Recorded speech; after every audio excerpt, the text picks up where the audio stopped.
Welcome to Outlaw Icons, where the shadows speak and the underworld never sleeps. Tonight, hear the story of Sammy, the Bull Gravano, a ruthless Gambino underboss who killed without mercy, then shocked the world by turning informant. He was John Gotti's right hand, until he became the man who brought him down. A killer of 19 men who broke the Mafia's sacred silence to save himself. Before we begin, tell us, where are you listening from, and what time is it there? We love watching this underground family grow across time zones. Now, breathe deep, let the world fade away, and step inside the mind of the Mafia's most notorious traitor. This is Outlaw Icons. Chapter 1. Born into the streets. The boy was only 13 when he broke another kid's jaw. One clean punch, bone snapped like a twig, blood spilling onto a schoolyard cracked with time. No hesitation, no regret, just that slow, eerie calm that would follow him into adulthood like a ghost wearing his face. That moment, they say, was when the neighborhood started calling him the Bull. But before the fists, before the fear, before the Mafia, there was just a little boy in Brooklyn, and he was drowning in silence. Salvatore Gravano was born in Bensonhurst in March of 1945, the end of a world war, the start of another kind. Not the kind fought with tanks and flags, but one waged with whispers, backroom deals, and unmarked graves. Bensonhurst was a battlefield of its own, streets filled with shoe-shine boys, corner toughs, and men in long coats who said little but meant everything. Sammy's father owned a small dress factory. Honest work. Immigrant sweat, the kind of man who tried to raise his children right, even when the city outside their windows screamed otherwise. His mother, devout and traditional, kept the house clean and the rules stricter. They did everything they could. But sometimes, the world gets to a child before the parents can. At school, Sammy struggled. Words didn't behave the way they were supposed to. Letters twisted on the page. Sentences collapsed in on themselves. While the other kids read aloud, Sammy stared at the page like it was written in code. A secret language everyone else had cracked, except him. Teachers called him lazy, stupid. One even smacked him across the knuckles with a ruler, as if pain could fix what confusion had built. But he wasn't stupid. He was dyslexic. No one had a name for it back then. Just blame. Just shame. He learned early that the world respected strength more than smarts. That if you couldn't beat them with brains, you'd better learn to break them with your fists. And break them he did. The streets offered something school never could, clarity. There was a rhythm to the chaos. Who you respected, who you feared, who you answered to. Boys formed their own little crews, running errands for older guys with Cadillacs and cufflinks. These were men who spoke softly but lived loudly.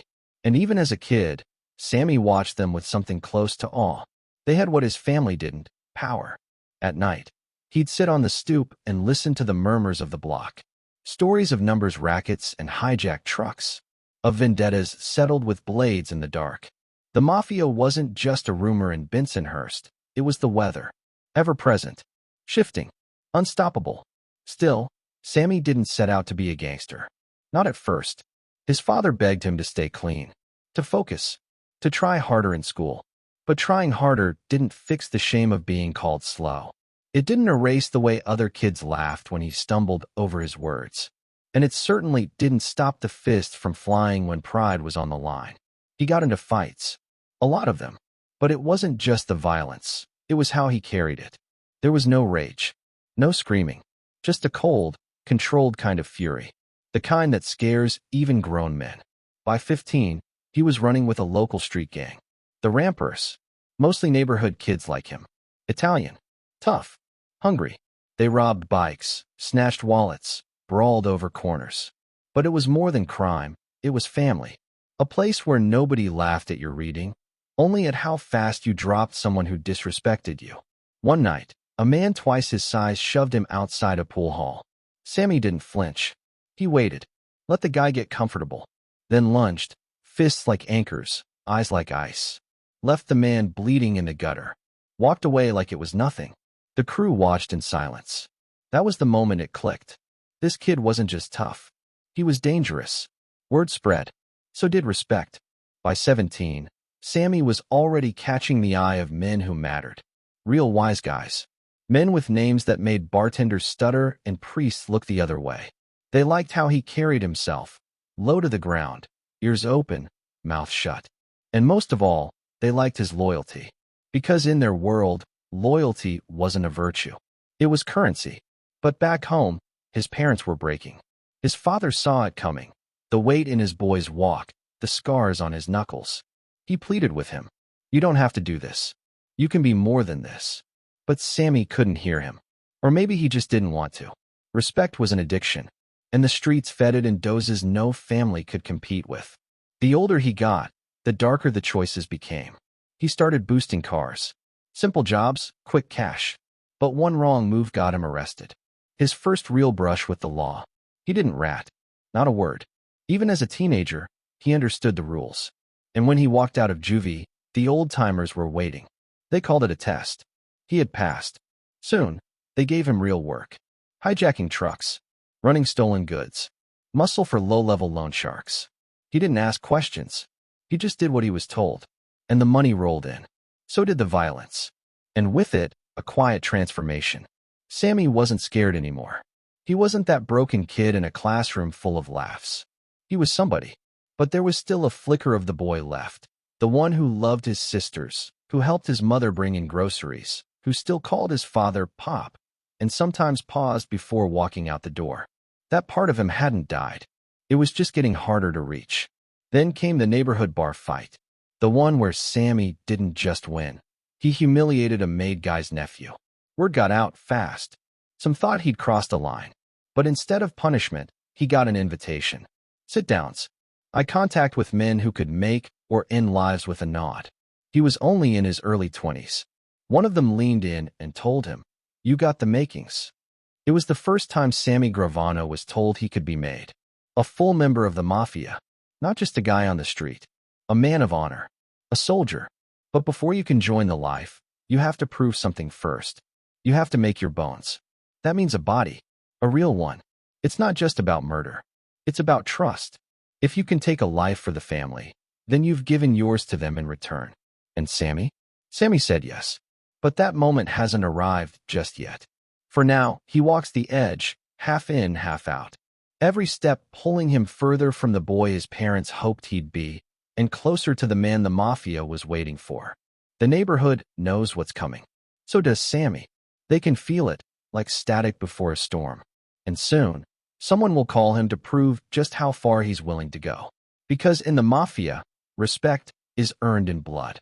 And Sammy Gravano is about to earn his first drop. Chapter 2, The Bulldog in the Schoolyard. The first time he knocked a kid unconscious, it was over a stolen bike. Sammy didn't even like the bike. It wasn't his. But someone in the neighborhood said it belonged to a friend, and that was enough. No hesitation. No warning. One swing, teeth on pavement, a small crowd of boys frozen in stunned silence. When the kid didn't get up right away, there was a beat, just long enough to feel like forever, before someone muttered under their breath, "He's like a little bull." That name stuck like dried blood. Sammy the Bull. But long before the Mafia called him that, it was the schoolyard that made it real. In those early years, Gravano didn't care about rules, at least not the kind written on paper. The streets of Bensonhurst had their own code. Respect wasn't something you asked for. You took it. And once you had it, you defended it like territory. Sammy understood this instinctively, even before he could read a full sentence without stumbling. What he lacked in academics, he made up for in something far more primal. He was a fighter, not just in the way kids scrap on playgrounds. Sammy fought with something behind his eyes, a flicker of something older, harder, like he wasn't just hitting someone. He was silencing every voice that ever called him dumb, every teacher who shook their head, every classmate who smirked when he fumbled a word. His fists carried years of shame, condensed into a single, devastating burst of force. His reputation spread faster than his report cards ever did. By the time he hit junior high, other kids started to orbit him. Boys his age, a little lost, a little angry, drawn to the way Sammy handled himself. There was something magnetic about him, not charisma in the traditional sense, but presence. He walked like someone who already knew pain, and wasn't afraid to deliver it back tenfold. Kids followed him not just because they were impressed, but because with him, they felt protected. Loyalty became his currency. If someone messed with one of his own, Sammy didn't ask questions. He acted. One kid, barely 11, had his lunch money stolen. Sammy tracked down the thief, waited outside the corner store, and left the kid sobbing in a heap against a brick wall. Another time, a friend's older brother got into a shouting match with a punk from another block. Sammy ended it before it could start. A broken nose. A lesson learned. No one needed to call him. He was already there. That's what made him different. Most kids wanted to avoid trouble. Sammy hunted it. There was a power in being feared. But fear, he quickly learned, wasn't enough. You had to be trusted. And trust, in Bensonhurst, meant you didn't talk. You didn't brag. You didn't cry. Sammy did none of the above. His silence was more dangerous than any threat. He didn't need to say much. His eyes did the talking. Adults began to notice too. Not the teachers. They'd already written him off. But the men who leaned against lampposts in tailored suits. The ones who always seemed to have a roll of cash, a gold pinky ring, and somewhere to be that no one talked about. These men had nicknames, quiet voices, and the kind of respect that made grown men stutter. And when they walked by Sammy and his friends, they didn't sneer. They nodded. There was something about Sammy they recognized. Maybe it was the way he held his ground. Maybe it was the glint in his eyes, like someone who'd already made peace with the idea of violence. Maybe it was the silence. In the Mafia, silence was sacred. One afternoon, Sammy was hanging by the schoolyard fence when an older kid approached him. 17, maybe 18, with a scar on his cheek and the swagger of someone used to getting his way. He wanted Sammy to run an errand. Small stuff. Drop something off, pick something up. No money, just a test. Sammy didn't ask what it was. He just did it. That simple act unlocked a door he didn't even know he was standing in front of. Before long, he was running with a small neighborhood gang. Nothing official, just a crew of tough kids who answered to older guys, who in turn answered to men whose names were never spoken too loudly. They called themselves the Rampers. Mostly Italian-American boys, like Sammy, born into blue-collar homes, raised on spaghetti, Catholic guilt, and street pride. They weren't mafia, but they were orbiting it. They stole radios, jacked bikes, roughed up kids from rival blocks. But more importantly, they learned how to do it. Quiet, efficient, no drama, no cops. It was like being in a classroom, except this one taught lessons you couldn't learn in a textbook. Sammy soaked it in. He learned how to trail someone without being noticed, how to pick locks, how to read people's eyes before they made a move. He learned that violence wasn't just a reaction, it was a message, a tool, a currency. One night, a local diner owner refused to pay a neighborhood guy for protection. The next morning, his storefront window was shattered, the inside trashed. No one saw who did it. No one said a word. But everyone knew. That was the point. Sammy helped clean up the glass. Never said a thing. Trust deepened. The more he proved himself, the more responsibility he got. Not just muscle. He started collecting small debts, making sure people paid what they owed. It wasn't glamorous work, but it was a step. And each step led him further away from the world his parents hoped he'd live in. At home, his father noticed the changes. The late nights, the bruised knuckles, the long silences at dinner. He tried to pull Sammy back, offered him work at the dress factory, begged him to think long-term. But for Sammy, long-term was a fantasy. He wasn't made for sewing machines and honest paychecks. He was made for the street. One night, after a fight left another boy with a shattered cheekbone, his mother asked him through tears, "What's happening to you?" Sammy didn't answer, because deep down he didn't know. The streets were molding him into something hard, something useful, and whatever softness remained was slowly being chipped away. By 17, Sammy had been arrested for stealing tires. Not a major charge, but enough to get booked, fingerprinted, and scared straight, at least in theory. He spent the night in a cold cell, staring at the ceiling, thinking about his father's voice, about his mother's hands. But when he got out, he didn't change course. He just stopped getting caught. The Rampers were evolving, more connected now, getting noticed by real wise guys. Sammy, always the quiet one, became the crew's unofficial enforcer. Not the biggest, not the loudest, just the one everyone knew would get it done. There was a saying on the streets, a lion roars, but a bull charges. Sammy didn't roar. By now, the older guys in the neighborhood were paying attention. Men in Cadillacs, men with silk shirts and cold eyes. They liked Sammy, liked his loyalty, liked that he didn't talk too much, that he never asked questions, that when something needed to be handled, he didn't hesitate. It was around this time that one of them pulled Sammy aside and said, "You keep doing what you're doing, and someday, you might be called up." Called up. It sounded like baseball, but it wasn't. It meant the Mafia, not just running with kids, not just small jobs. This was the big leagues, a world of secrets and silence, where loyalty was paid for in blood, where betrayal meant death. And once you were in, there was no getting out. Sammy nodded, said nothing, but the truth was, he already knew. He'd been preparing for this since the first time someone laughed at his reading. Since the first time he felt shame curl into his gut like a fist. Since the first time his knuckles broke skin and the world finally got quiet. And now, the quiet was calling. But before he could be called up, before he could even think about becoming a made man, he'd have to prove himself in a way that couldn't be undone. He'd have to make his bones. That meant doing something irreversible, something final. And someone was already watching, waiting for the right moment to give him the order. Chapter 3, The Colombo Connection. The night the man was shot in the chest, the city didn't blink. Not outside the shadowed corner, where the bullet tore through flesh and ambition alike. The man fell like a marionette with its strings cut, collapsing on cracked pavement stained with more than just blood. It was a signal, a warning, a message sent in the silence that only the streets could understand. That was the world Sammy Gravano stepped into. The Mafia, a hidden kingdom where loyalty was currency and betrayal meant death. He didn't walk in as a king. Not yet. Not even close. His first real entry was with the Colombo family, the smallest and most volatile of New York's 5 families, led then by a man who preached peace but ruled through fear, Joe Colombo.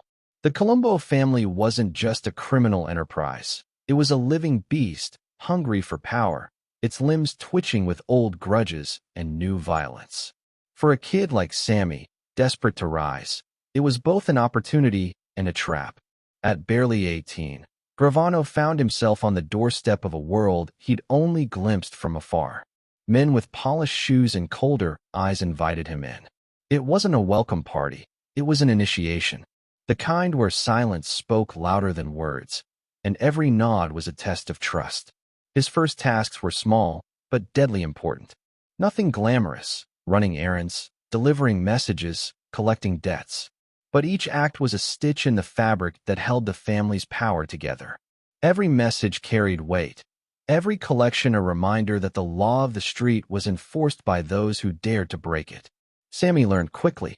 More than just muscle, he became a messenger between worlds, trusted enough to navigate between the sharp teeth of the Colombo's underworld, yet still too green to sit at the table. But danger lurked in every shadow. The Mafia wasn't a club you joined by choice. It was a game you played with your life as the stake. His early crimes were a baptism by fire. Robberies, strong-arming shopkeepers who missed payments on protection fees, small-time hijackings that padded pockets, but also earned grudges. Arrests followed, not surprising, but each one sharpened his edge. Jail was a crucible where loyalty was tested and enemies were made. Behind bars, the world didn't stop. Letters slid through cracks, deals were brokered in hushed whispers, and alliances were forged. Sammy wasn't just surviving. He was building. But his ambition outgrew the Colombo's cramped confines. The family was fractured, riven by internal wars, and that volatility was a double-edged sword. It offered chances for advancement, but demanded blood in return. Loyalty was never simple. It was a gamble. Sammy's temper, once a survival tool on the playground, became a weapon. Quick to anger, but quicker to control it. He learned that strength wasn't just in fists, but in calculation. He was becoming more than muscle. He was a player. But even as he climbed, the Colombo family's instability threatened to swallow him whole. Feuds erupted over territory and respect, turning allies into enemies overnight. One wrong move meant a bullet in the back or a lifetime in a cage. Sammy was caught in the crossfire. Yet, amidst the chaos, he found mentors. Men who saw potential in the young bull and took him under their wing.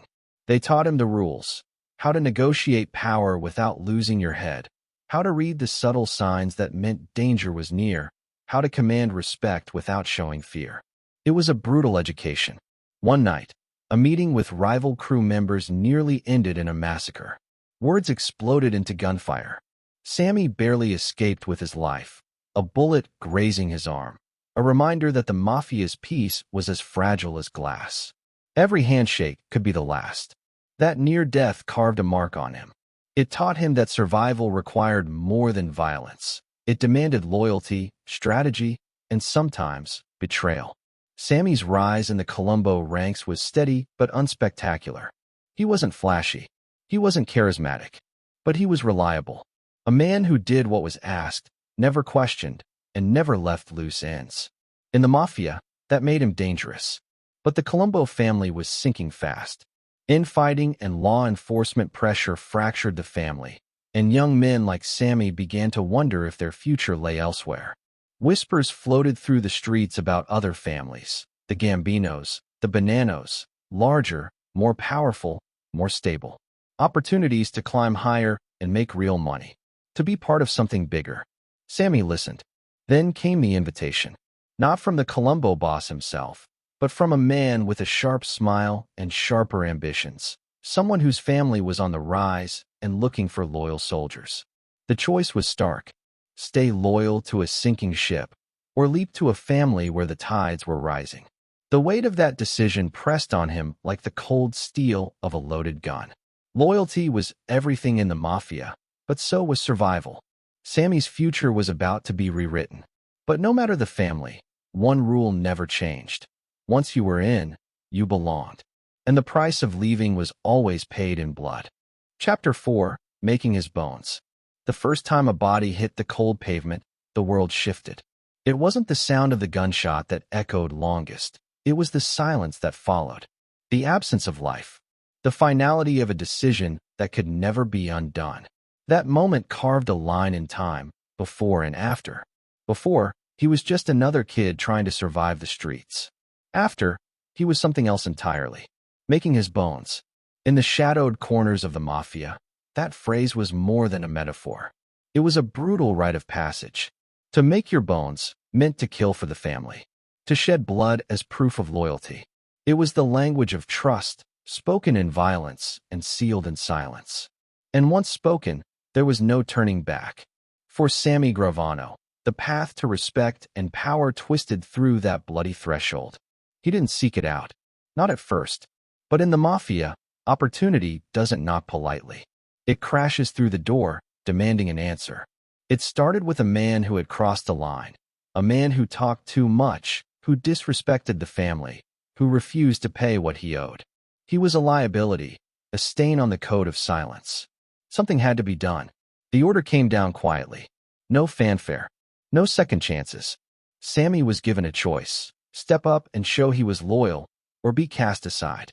The day was overcast, the kind of gray that makes the city feel heavier. The streets smelled of damp concrete and burnt coffee. Sammy waited in a parked car, heart hammering but mind razor sharp. The man he was sent after walked unaware, lost in his own world. Sammy's hand gripped the cold metal of the gun, a tool he had seen but never used. His mind raced, not with fear, but calculation. This was no longer a game. This was survival. His survival.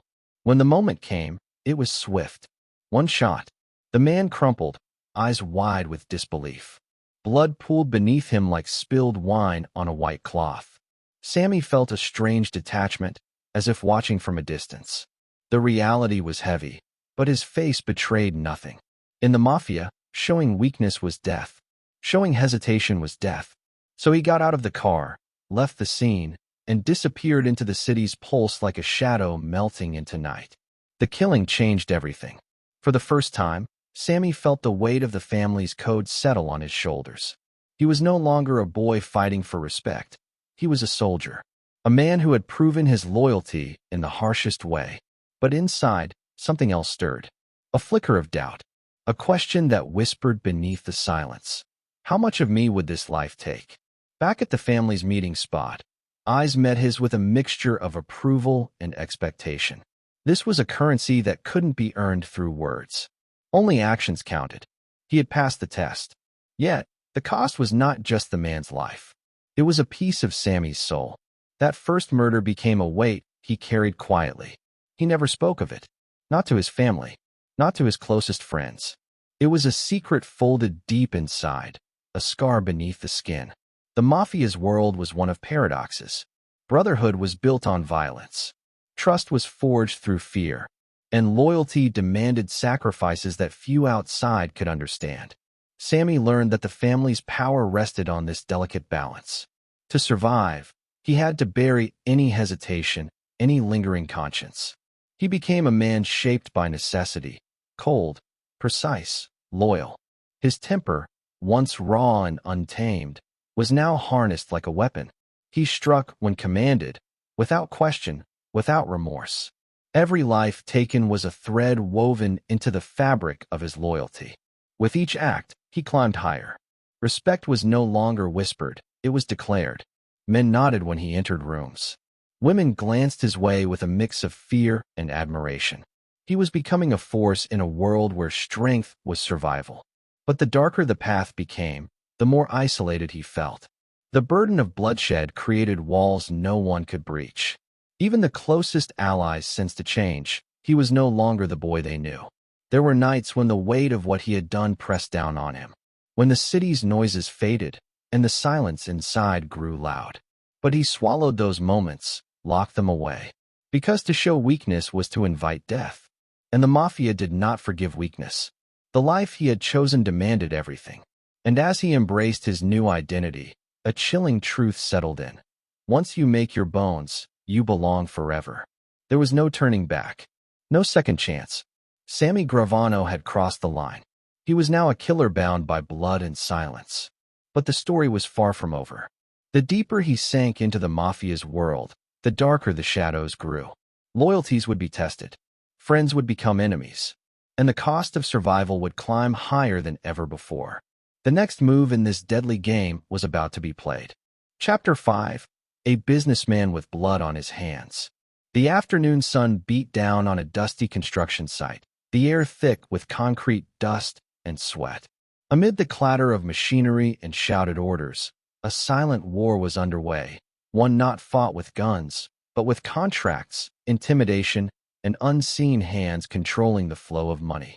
This was the arena Sammy Gravano entered next, the world where muscle met money, and brutality wore a businessman's suit. Sammy's hands, once stained only with street fights and gunpowder, were now reaching deeper into the veins of New York's construction industry. It was a new kind of power, less about quick violence, more about slow, relentless control.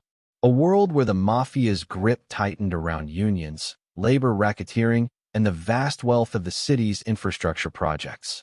He had learned early that raw strength alone would not build an empire. It required savvy, negotiation, and the cold calculation to mix fear with profit. The construction unions were the perfect front. To outsiders, they were just groups of workers banding together for better wages and safer conditions. But behind closed doors, they were chessboards for racketeers. Union bosses became gatekeepers controlling who worked, where, and how much they were paid. And if you controlled the unions, you controlled the city's bloodline. Sammy stepped into this web with a mixture of eagerness and caution. The stakes were higher here. The risks were more complex. You weren't just dealing with street thugs. You were playing in the shadows of politicians, businessmen, and lawyers. His early days in this world were lessons in patience. No longer could he solve problems with a quick fist or a gunshot. Now, deals had to be brokered, favors called in, and threats disguised beneath polite conversation. The Mafia's muscle became a silent hammer behind closed doors. One day, Sammy found himself in a smoke-filled backroom, surrounded by men in expensive suits, their faces etched with greed and calculation. They spoke of contracts, millions of dollars to build bridges, tunnels, skyscrapers. Projects that shaped the skyline but were often built on layers of extortion and bribery. Sammy listened, absorbed, learned. In this world, violence was still a tool, but one wielded with discretion. Workers who stepped out of line vanished from job sites. Businesses that refused protection found their equipment vandalized or orders mysteriously delayed. Union dues became taxes paid to the family, funneled through layers of shell companies and corrupt officials. But the real lesson came from watching how power flowed. It wasn't just brute force, it was influence, persuasion, and fear wrapped in the guise of business. Sammy's temper, once a wildfire, was now tempered by strategy. He learned when to strike and when to hold back. Every decision was a calculation: when to make an example, when to reward loyalty, and when to crush dissent. There was pride in this mastery. A dangerous pride. It was intoxicating to hold the fate of thousands in your hands. To watch his rival crews bent under pressure without firing a shot. To know that a word from you could make or break a man's livelihood. Yet, beneath the surface, the lines blurred. The businessman and the killer became one. Blood money flowed alongside paychecks. Brutality was counted in dollars and silence. One night, after a long day of meetings, Sammy sat alone in his car. The city lights flickered around him like distant stars. His hands trembled, not from fear, but from the weight of what he had become. He thought of the men who had died to build this empire, the friends who had fallen, the choices that could never be undone. The Mafia wasn't just about survival anymore. It was about legacy. And in the world of labor racketeering, that legacy was stained red. Sammy's rise in the construction world wasn't without setbacks. Law enforcement was always watching, listening. Grand juries, subpoenas, and undercover agents lurked like shadows ready to pounce. He had close calls, raids that missed him by minutes, informants who vanished before they could talk. But each threat was met with silence. The code was absolute: protect the family at all costs. And those who broke it paid the ultimate price. Sammy understood that in this game, trust was scarce and betrayal was fatal. He kept his circle tight, his secrets closer. Every conversation was measured, every alliance tested. There was a story told among those who knew him, a tale of a businessman who could smile over cocktails, then order a murder with the same calm precision. A man whose hands built skyscrapers and crushed enemies alike. To many, he was a paradox, a businessman with blood on his hands. But to Sammy, it was simply survival. The rules of the street had evolved, but the stakes remained deadly. His growing influence in unions and construction solidified his status. He was no longer just muscle. He was a kingpin of labor, a puppeteer pulling strings behind the scenes. With every contract won, every racket enforced, his power expanded. Yet, the more he gained, the more enemies he made. Rivals in the Mafia and legitimate business circles eyed him warily. They knew ambition like his never came without a price. And somewhere deep inside, Sammy felt the cold edge of paranoia sharpen. Because in the Mafia, the higher you climb, the farther you fall. And the fall was always waiting. Chapter 6: Switching Families. The night was heavy with tension, the kind that seeps into your bones and makes every breath feel like a risk. In a dimly lit backroom, words hung in the air unspoken but loud enough to shatter lives. The choice was clear: stay and be swallowed by chaos, or walk away and risk everything. Sammy Gravano stood at the edge of a cliff, the ground crumbling beneath his feet, and the only way forward was to jump. Leaving the Colombo family wasn't just changing jobs. It was rewriting your fate. The 5 families of New York weren't businesses you quit over a bad day. They were blood oaths, iron chains, and unbreakable codes. To cross from one to another was to challenge the old order, to risk the fury of brothers betrayed. But the Colombo family was fracturing. Once a powerful name in organized crime, it had become a house divided, bleeding from within. Feuds boiled over into open warfare. Friends turned enemies. The streets, once under control, were now battlegrounds of suspicion and violence. Every day brought a new threat, a rival's bullet, a double cross, a whispered betrayal. Sammy had learned early that loyalty was the lifeblood of the Mafia. But loyalty had limits. The kind of chaos consuming the Colombos wasn't just dangerous, it was suffocating ambition. The family's infighting had become a noose tightening around any hope of rising beyond muscle. For a man with hunger, it was a cage. At the same time, the Gambino family was ascending. Under the cool, calculating gaze of Paul Castellano, it was a fortress of order in a city of disorder. Castellano was a man who wore his power like a tailored suit, clean, precise, and utterly ruthless beneath the polished surface. The Gambinos had wealth, connections, and control over the most lucrative rackets in the city. More than muscle, they dealt in influence and business savvy. For Sammy, it was a chance to break free from the chaos of the Colombo family and join something bigger, something stable. But crossing families was like crossing a line drawn in blood. It wasn't just about loyalty, it was about survival. The Mafia's unwritten rules dictated that switching allegiance came with consequences. You could be seen as a traitor, a threat to be eliminated. Sammy weighed his options in silence. Staying meant risking death in the Colombo's internal war. Leaving meant navigating a dangerous new world where trust was thin and enemies waited patiently. When the call came from the Gambinos, it wasn't an invitation. It was a summons. Paul Castellano himself extended the olive branch, seeing in Sammy a rare combination of brutality and brains. Castellano needed men who could enforce his vision without question, men who understood the delicate dance of power. Sammy accepted, but he knew it wasn't simple. The Gambino family was a fortress, and to enter, he had to prove himself all over again. It wasn't enough to have a killer's reputation. He needed to demonstrate loyalty to a new boss, learn new rules, and earn trust in a different arena. His arrival was met with guarded eyes. Some saw him as a valuable asset, a fierce soldier with a proven record. Others viewed him with suspicion, a potential outsider threatening established hierarchies. Sammy had to navigate this web carefully, balancing respect with caution. He quickly learned that Castellano's world was different. Violence was a last resort, not a first response. Business deals were negotiated over cigars and fine whiskey, not in back alleys. The Gambino family's strength came from control and subtle influence, not chaotic gunfire. Sammy adapted. He harnessed his street instincts, blending them with the Gambino's strategic vision. The move transformed him from a street enforcer into a lieutenant with reach and power.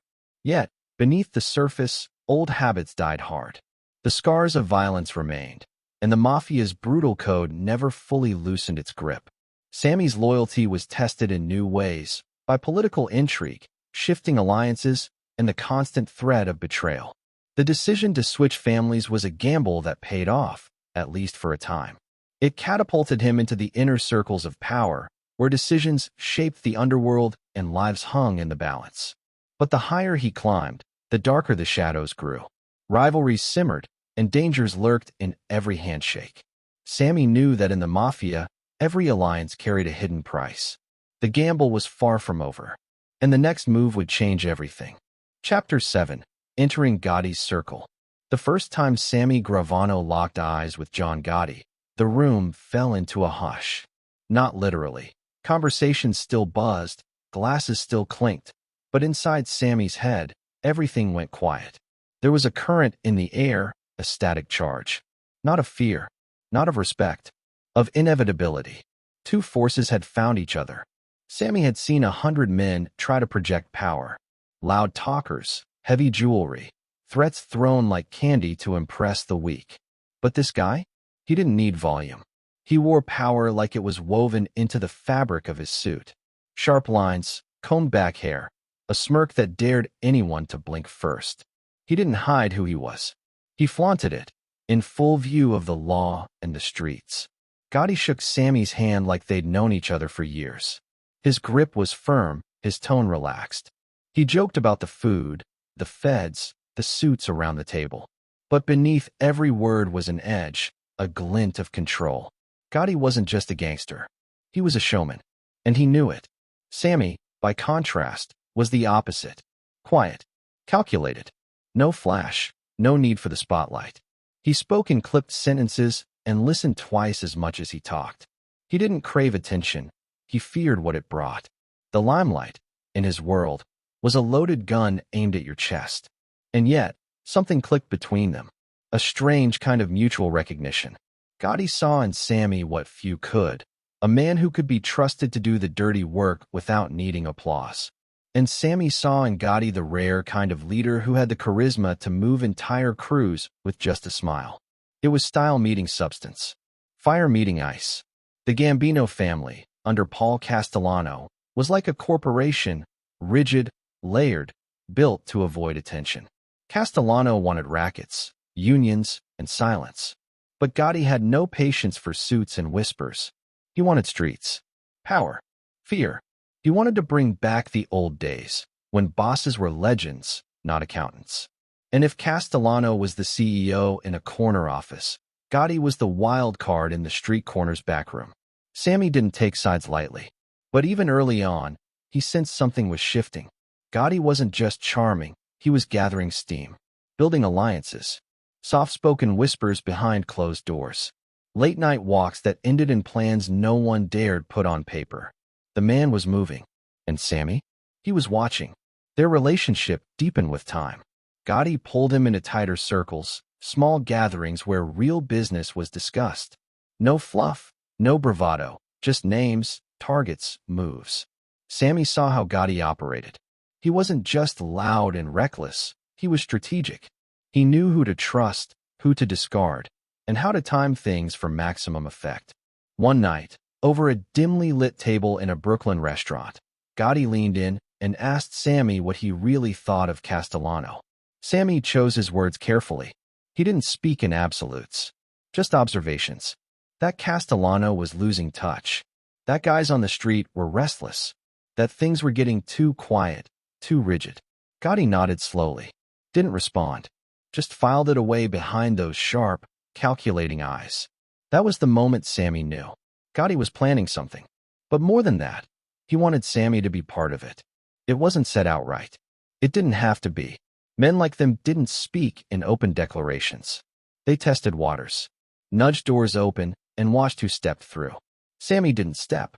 He waited. He listened. But the path was already laid in front of him.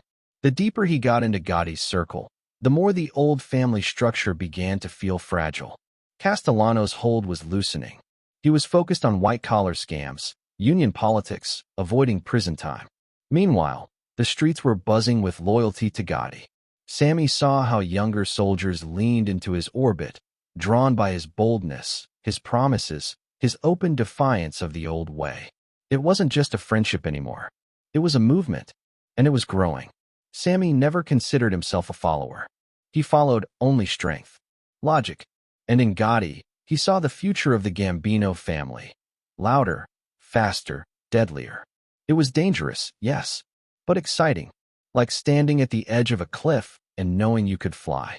Still, there were moments that gave him pause. Gotti's recklessness with the spotlight, the way he taunted the FBI, the way reporters followed him like he was a movie star, not a mobster. Sammy knew better. The more they watched, the closer they got. The more Gotti smiled for the cameras, the more wiretaps clicked on in the dark. But by then, it was too late. Their names were already tied together. One was the face, the other was the fist. The brains behind the muscle and the muscle behind the throne. They weren't equals, not yet, but Gotti trusted Sammy in ways he didn't trust many. And that trust gave Sammy reach. With that reach came power. Real power. He was now closer to the center than ever before.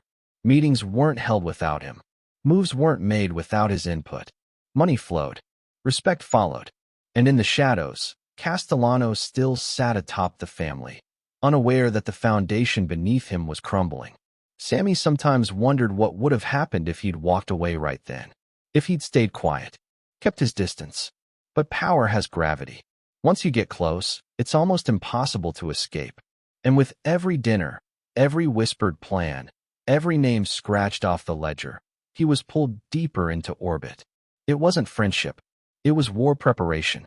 And the first shot hadn't been fired yet. But it was coming. Chapter 8. The Plot to Kill Castellano. The snow had just begun to fall over Manhattan. Thin, steady, quiet. The kind of snow that softened the sounds of the city and made every footstep feel like a secret. But the men waiting in parked cars outside Sparks' steakhouse weren't admiring the weather. They weren't here to eat. They were here to kill a king. Paul Castellano didn't know it, but his time had run out. In the underworld, there's an unspoken rule. You never kill a boss without the commission's blessing. To break that rule was to declare war, not just on a man, but on the foundation of La Cosa Nostra itself. But for John Gotti and Sammy Gravano, the rulebook had already been tossed aside. What was coming wasn't sanctioned, it was strategic. It had been building for months. Paul Castellano had become more of a ghost than a godfather. He'd retreated into his Staten Island mansion, far from the streets that once whispered his name with reverence. He preferred deals over dinners, paperwork over people, and that distance cost him. The rank and file didn't see a boss anymore. They saw a liability, especially Gotti. The final straw came in the form of an indictment. Castellano had been arrested on federal racketeering charges, serious ones. And then, he made a fatal mistake. He failed to name Gotti's closest friend and mentor as his acting underboss. That snub wasn't just personal. It was political, a shot fired without a gun. To Gotti, it was simple. Castellano had turned his back on the streets, and the streets wanted blood. Sammy was no fool. He understood what killing a boss meant. He had killed before, yes, but this was different. This wasn't a favor or a message. This was a revolution, the kind that either rewrites the hierarchy or ends with your name on a headstone. It started with whispers. Sammy, Gotti, and a small circle of trusted men met late at night in the backs of social clubs and empty construction offices. They spoke in half sentences, exchanging names and times like passing cards at a poker game. Every detail mattered. Timing, traffic, weather, number of steps from the curb to the steakhouse door. They didn't just want Castellano dead. They wanted him erased. Sammy handled logistics.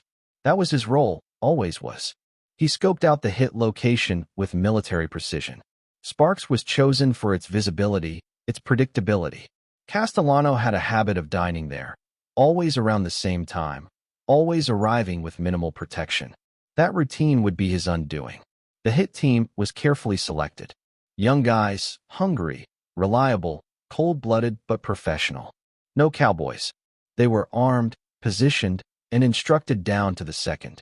2 would approach from the front, 2 from the sides. No survivors. No hesitation. December 16, 1985. The city bustled with holiday cheer. Office parties, shopping bags, children bundled in coats. But for the men in place that evening, the season meant nothing. Only one gift was being delivered that night, a bullet to the head. Castellano's car pulled up. He stepped out with his driver and underboss, laughing, completely unaware that half a dozen eyes were trained on him through foggy windshields and across street corners. The shooters moved quickly. No words. No warning. Just the dull pop of silenced pistols in rapid bursts. Castellano crumpled to the sidewalk, blood painting the slush beneath him. His body twitched, then stilled. The underboss fell seconds later, sprawled out under the soft glow of the steakhouse sign. Just like that, it was over. 8 seconds. That's all it took. And in those 8 seconds, history was rewritten. The shooters melted into the crowd, disappearing into idling cars and alleyways. No arrests. No witnesses. Just questions and fear. The following day, the streets buzzed. Everyone knew who had done it. No one said a word. Gotti had made his move, and now he was boss. Sammy, in his typical fashion, didn't gloat. He didn't celebrate. He simply nodded and got back to work. The machine had to keep moving. Blood dried fast in this business, but power moved even faster. The internal shift was immediate. Castellano loyalists either fell in line or vanished altogether. Some disappeared permanently. Others rebranded their loyalty overnight, knowing what it meant to hesitate in a world where hesitation was fatal. The commission's silence was deafening. Technically, Gotti's hit was an act of war, but the other families didn't retaliate. Maybe they respected the boldness. Maybe they feared the chaos a real war would unleash. Or maybe they simply recognized the inevitable. Because Gotti wasn't just the new boss. He was a new kind of boss. Flashy, media savvy, unapologetic. And behind him stood Sammy, the architect, the tactician, the man who could make ideas reality, no matter how violent. Yet for all the control they now held, something had shifted. The FBI had been watching Castellano for years. But now, their eyes turned toward the men who replaced him. And what they saw, silk suits, public handshakes, lavish weddings, wasn't invisibility. It was arrogance. And arrogance made you visible. The hit at Sparks Steakhouse didn't just eliminate a rival. It painted a target on the entire organization. Sammy knew that. He felt it in the way agents lingered longer outside his clubs, in the way conversations felt just a beat too slow. Something had changed. The heat was rising, but the streets were quiet. For now, he had killed a boss. He had helped forge a new empire. But empires built on murder don't stand forever. They tremble under their own weight. And somewhere in the distance, unseen but closing in, the law was tightening its grip. Chapter 9. The Assassination of a Boss. The sidewalk was still slick with melting snow. Crimson stains had frozen into the concrete like bruises that wouldn't fade. Outside Sparks Steakhouse, where Paul Castellano's body had fallen just hours before, yellow tape flapped gently in the December wind. New York City was already moving on, but the Mafia world was paralyzed in shock. A boss had just been murdered. And not just any boss. Paul Castellano, the head of the most powerful crime family in America. Taken out in public, under the blinking lights of Midtown Manhattan, during the holiday rush. Executed in a way that made one thing crystal clear: the old world was gone. And the new one had arrived. Inside a small apartment in Queens, Sammy Gravano stood at the window and lit a cigarette with steady hands. Across from him sat John Gotti, calm, grinning, almost casual, like a man who just pulled off a business merger instead of a mafia coup. The hit had gone exactly as planned. Clean. Fast. No witnesses that could talk. And now the throne was empty. Sammy didn't need to say a word. He'd played his part flawlessly. He'd organized the logistics, vetted the shooters, coordinated the timing. Every street was mapped. Every escape route rehearsed. The only thing he couldn't control was what came next. Because killing a boss wasn't just murder, it was a message. And messages in this world came with a cost. The Mafia's governing body, the Commission, was silent. That silence was its own kind of message. The other families weren't applauding. But they weren't retaliating either. Some were stunned by Gotti's audacity. Others, quietly impressed. Paul Castellano had become a ghost. A man who cared more about union deals and quiet empires than the blood and grit of the streets. Gotti, by contrast, was all flash. All teeth. He wore suits like armor, laughed in front of cameras, and walked into courtrooms like they were red carpets. And behind him stood Sammy, the man who had just helped rewrite Mafia history. It wasn't long before the streets started shifting. Social clubs once loyal to Castellano began hosting new visitors. Soldiers switched alliances overnight. Capos made quiet calls, assuring Gotti of their support. Some believed in his vision. Others just didn't want to die. Either way, the dominoes fell. At the next gathering of the Gambino family, there was no announcement, no grand ceremony. Gotti simply stood at the front of the room, and no one challenged him. The room recognized power when it saw it. Sammy watched closely. Gotti had always been bold, but now he was something else, unchained. He smiled more, laughed louder. But the eyes never changed. Always calculating. Always watching. Sammy understood those eyes. They were the same ones he saw in the mirror. And yet, for all the noise, for all the headlines calling Gotti the new godfather, there was unease simmering beneath the surface. The kind that crept up slowly, like smoke before a fire. Because not everyone had approved of Castellano's assassination. Some of the old guard considered it reckless. Others saw it as treason. Even if they wouldn't act on it, they remembered. The Mafia has a long memory and a longer fuse. Inside the new regime, changes came fast. Rules were rewritten. Gotti emphasized loyalty, visibility, charisma. Gone were the days of hiding in shadows. He strutted down Mulberry Street, greeting shopkeepers like a politician. Sammy, meanwhile, played the opposite role. He stayed quiet, pulled the strings, handled the business. Together, they balanced each other. Fire and ice. But even power has its price. The FBI, already watching the Gambinos closely, now zeroed in with laser focus. Wiretaps were installed, clubhouses bugged, snitches flipped, and agents, once frustrated by Castellano's tight-lipped sophistication, now had a new kind of target, one that couldn't help but shine in the spotlight. To law enforcement, Gotti was a gift.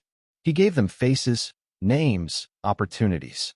And through all of it, Sammy stayed alert. He knew how these things unfolded.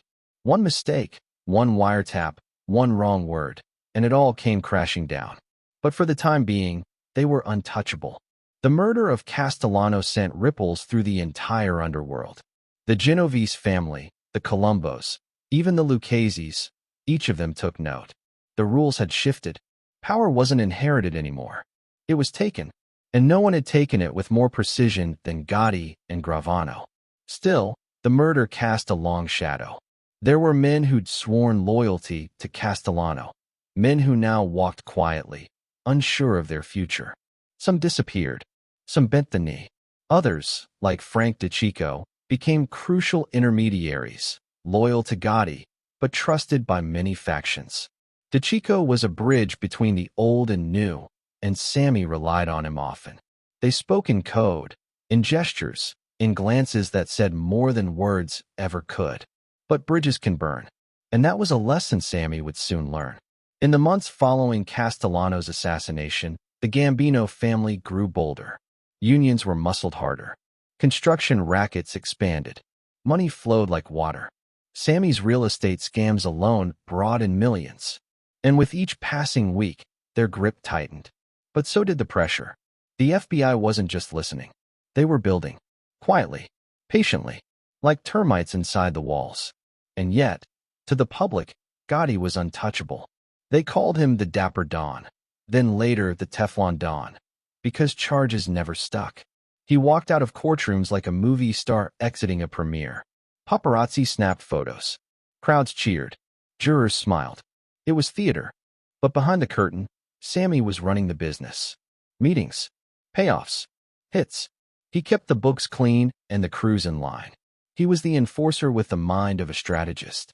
And Gotti knew it. They trusted each other, at first. But power changes people. Fame changes them faster. Sammy began to notice it.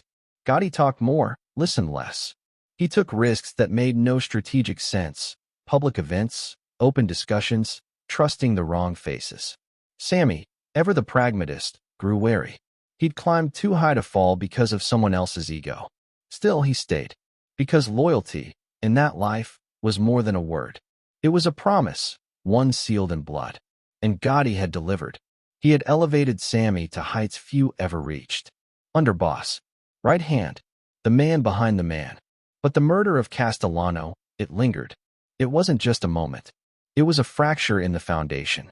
A reminder that in the Mafia, the only certainty was change. And that every king, no matter how feared, would eventually bleed. Sammy never said it out loud, but he knew the truth. What they had done couldn't be undone. They had crossed a line that could never be walked back. They had rewritten the rules, and in doing so, made themselves the exception. But exceptions, in time, become targets. One night, months after the hit, Sammy sat alone in his office, going over figures for a concrete contract. He paused, staring at the paper in front of him. For a second, his mind drifted to that night outside Sparks. The gunshots, the stillness, the silence that followed. It had been the perfect hit. And yet, the price, still unknown. Chapter 10, Becoming Underboss. The morning Sammy Gravano became underboss, there were no trumpets, no parade, no champagne corks or gilded thrones. Just a phone call, a long pause, and a quiet nod. He hung up the receiver and sat back in his chair, staring at the wall. It had happened. The climb was over. He was no longer a soldier, no longer a capo. He was second only to John Gotti. And in many ways, he was the man actually running the show. In the world of La Cosa Nostra, the underboss is the engine beneath the hood. He makes the decisions that don't make the headlines. He answers the phones Gotti won't touch. He authorizes contracts, settles disputes, and moves millions like poker chips. The boss may shine, but the underboss bleeds. Sammy understood that. He welcomed it. He was made for it. By the time the title was his, Gravano had already become the most trusted man in the family, not just by Gotti, but by the soldiers beneath them.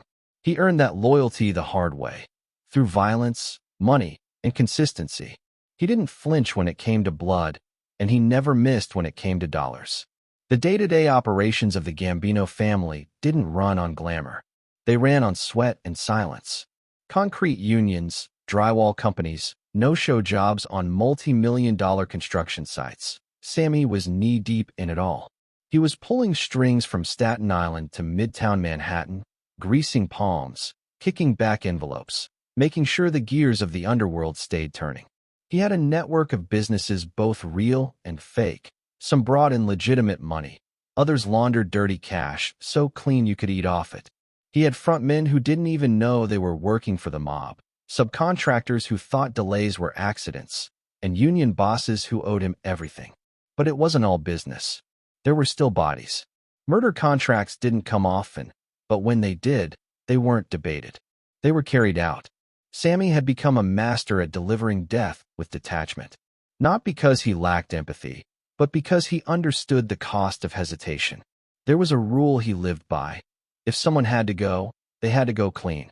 No mess. No noise. He preferred control over chaos. A bullet placed exactly where it needed to be. A disappearance timed to a business trip. A meeting that turned into a funeral. And as underboss, he became judge, jury, and, sometimes, executioner. He didn't flinch from it. He compartmentalized it. He could discuss a $1 million drywall scam over breakfast, authorize a hit by lunch, and be home for dinner with his wife and kids like nothing had happened. That was the gift. That was the curse. Inside the family, his word began to carry weight even Gotti respected.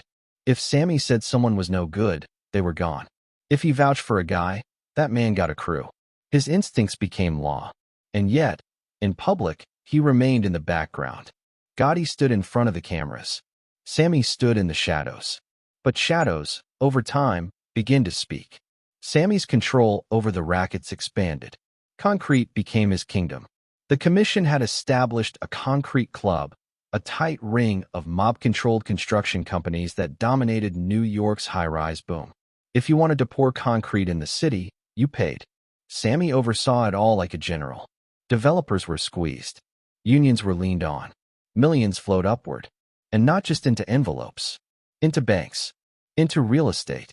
Into offshore accounts that would make Wall Street blush. His power became so pronounced that Gotti began to notice. Not publicly. Never in front of others. But Sammy saw it in his eyes. The way John started asking more questions. The way he double-checked decisions. The way he made it a point to remind people who was boss. Their alliance, once forged in blood and ambition, was now shadowed by an invisible tension. Still, Sammy kept moving. He had meetings with union reps at dawn, drop-offs at midnight. He juggled construction rackets, trucking scams, drug profits he never admitted to. He mediated disputes between capos who couldn't stand each other. He fixed messes before they reached Gotti's desk. He kept peace with the other families, balancing diplomacy and fear like a surgeon with a scalpel. The city belonged to them, and it was Gravano who made sure it stayed that way. But he was also changing. The violence, once mechanical, began to wear on him. Not visibly, but it crept in. He started sleeping less, watching his back more. He began to wonder if loyalty had an expiration date. He had killed friends. He had buried secrets. He had given his soul to an oath carved in silence. And still, the feds were getting closer. Every week brought another indictment, another arrest, another guy flipping. Gravano had weathered the storm before. But something felt different now. There were rumors. Whispers that the FBI had bugs in the Rave night club. That conversations were being recorded. That Gotti was talking too freely. Sammy warned him, told him to meet less, talk less, trust less. Gotti didn't listen. He thought he was untouchable, that the juries would keep falling apart, that the nickname Teflon Don would protect him forever. But Sammy knew better. He had climbed to the second highest seat in the most powerful crime family in America. He had killed, laundered, extorted, and schemed his way into legend. And now, With the noose tightening and the boss growing careless, he was beginning to feel something foreign. Doubt. And doubt, in their world, was the first crack before the collapse. Chapter 11. The Code of Silence. There were nights when the silence in Sammy Gravano's house was almost unbearable. The kind of silence that doesn't feel peaceful, it feels loaded. As if every tick of the clock is a warning. Every breath is a secret trying to escape. On one of those nights, he stood in the hallway outside his daughter's room, just listening. Her soft voice murmured through the wall as she read herself to sleep. A book report, or maybe something from school. Innocent. Safe. On the other side of the house, his wife was folding laundry. Domestic life. Quiet. Stable. But Sammy stood still. Frozen. Because 30 minutes earlier, he'd ordered a man's death. He hadn't pulled the trigger himself. Not this time. But the call was his. The logic was brutal and simple. The guy had talked too much, drifted too far, and worse, started asking questions. In Cosa Nostra, questions are a dangerous luxury. And this was the cost of silence. Living two lives in one skin. Omerta. The word carries weight in the underworld. More than a rule, it's a bond stitched into the very soul of the Mafia. The oath of silence. You take it in a dim room, with saints on the wall and a gun on the table. A prick of blood, a burning holy card, a vow that you'll never talk. Not to cops, not to feds, not even to your own family. Betray the code, and your life ends before the sentence does. Sammy had taken that oath and lived by it. But it had not come without a price. He balanced three worlds at once. The killer, the family man, the businessman. Most men collapse under one identity. Sammy wore all three like armor. Tight, unbending, and always threatening to crack. At home, he was a loving father. He made time for birthday parties, school pickups, and family dinners.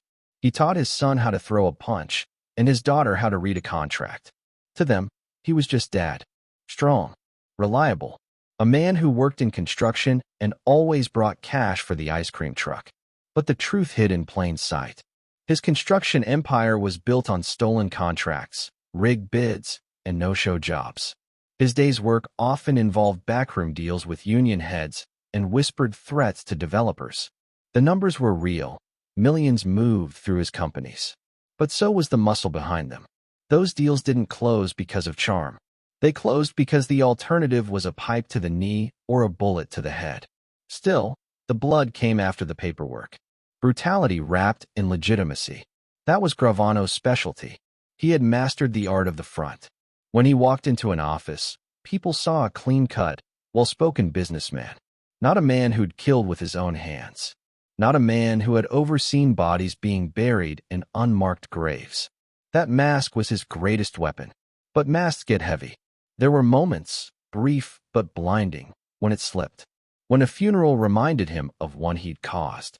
When a phone call in the middle of dinner meant another hit.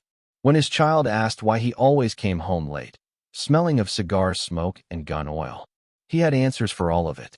But the questions left bruises. And bruises don't always show on the skin. At his core, Sammy believed in order. Rules. Codes. That was why the Mafia appealed to him. Not the chaos, but the control. But even within that system, he saw the cracks. Gotti's growing thirst for spotlight. The younger guys chasing money without honor. The feds circling like sharks. He tried to maintain discipline. He reminded his men, silence is sacred.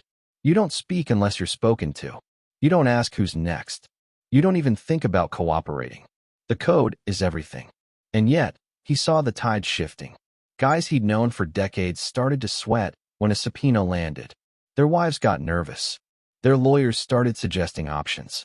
The old way, men taking their time with dignity, was fading. Fear was louder than loyalty now. But Sammy didn't fear prison. He feared what came after. He feared what would happen to his family if he fell. He feared the look in his daughter's eyes if she ever learned who he really was. He feared the moment the silence he upheld so religiously would turn inward and eat him alive. Still, he kept going. There was no off-ramp. By now, Gravano had become a pillar within the Gambino family. He settled disputes. He ran labor rackets so efficiently that union bosses came to him for advice. His crew made money, kept their mouths shut, and followed his lead. They called him the Ear because he listened more than he talked. He processed everything, every word, every gesture, and filed it away. That silence made him terrifying. You never knew what he was thinking. But when he finally spoke, you listened. He enforced omerta not just with violence, but with reverence. To him, it wasn't just a rule. It was a moral compass twisted into a code of survival. In a world built on lies, silence was the only truth. But truth has weight, and Sammy was beginning to carry more than his share. He had men who'd betrayed him, men he trusted who took shortcuts.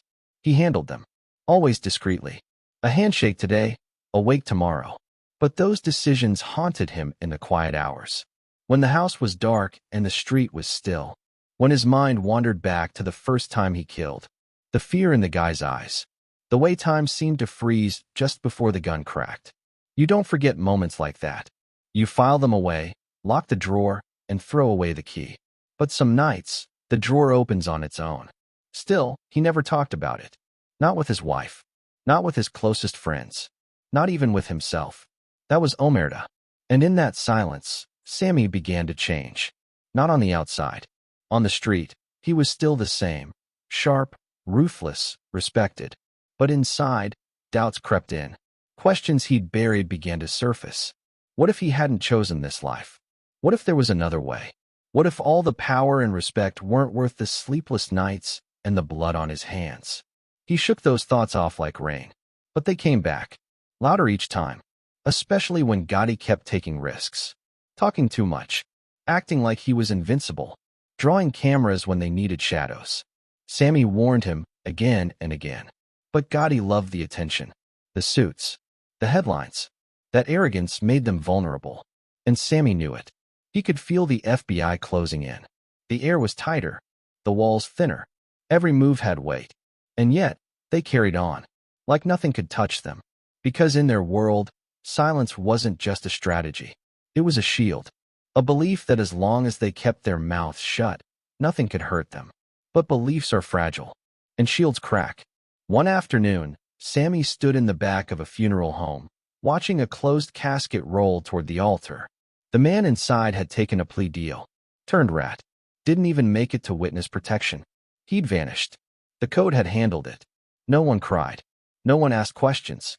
That's when Sammy realized something chilling. Silence wasn't just enforced by the oath. It was enforced by fear. Everyone was scared. Scared to speak. Scared to feel. Scared to be the next one lowered into the ground with nothing but whispers at their wake. And Sammy? He was scared too. Not of dying. Of breaking the code. Because once you break it, there's no coming back. But even as he stood there, in his black suit and sunglasses, his mind already drifted to the wiretaps, the indictments, the trials looming on the horizon. He was still silent. But deep inside, something was shifting. The code had defined his life. It had protected him, guided him, even elevated him. But now, he wasn't sure if it would save him. And in that silence, the question finally formed in his mind, sharp and unforgiving. How long before he was the one inside the casket? Chapter 12, Murder Incorporated Reborn. The snow was falling when the order came. Thick, heavy flakes blanketed the windshield of the waiting car. Sammy Gravano sat in the back seat, hands resting calmly on his knees, eyes focused on the brick building across the street. The man inside had no idea he'd already been buried, just not in the physical sense. Not yet. Sammy lit a cigarette, took a slow drag, and exhaled.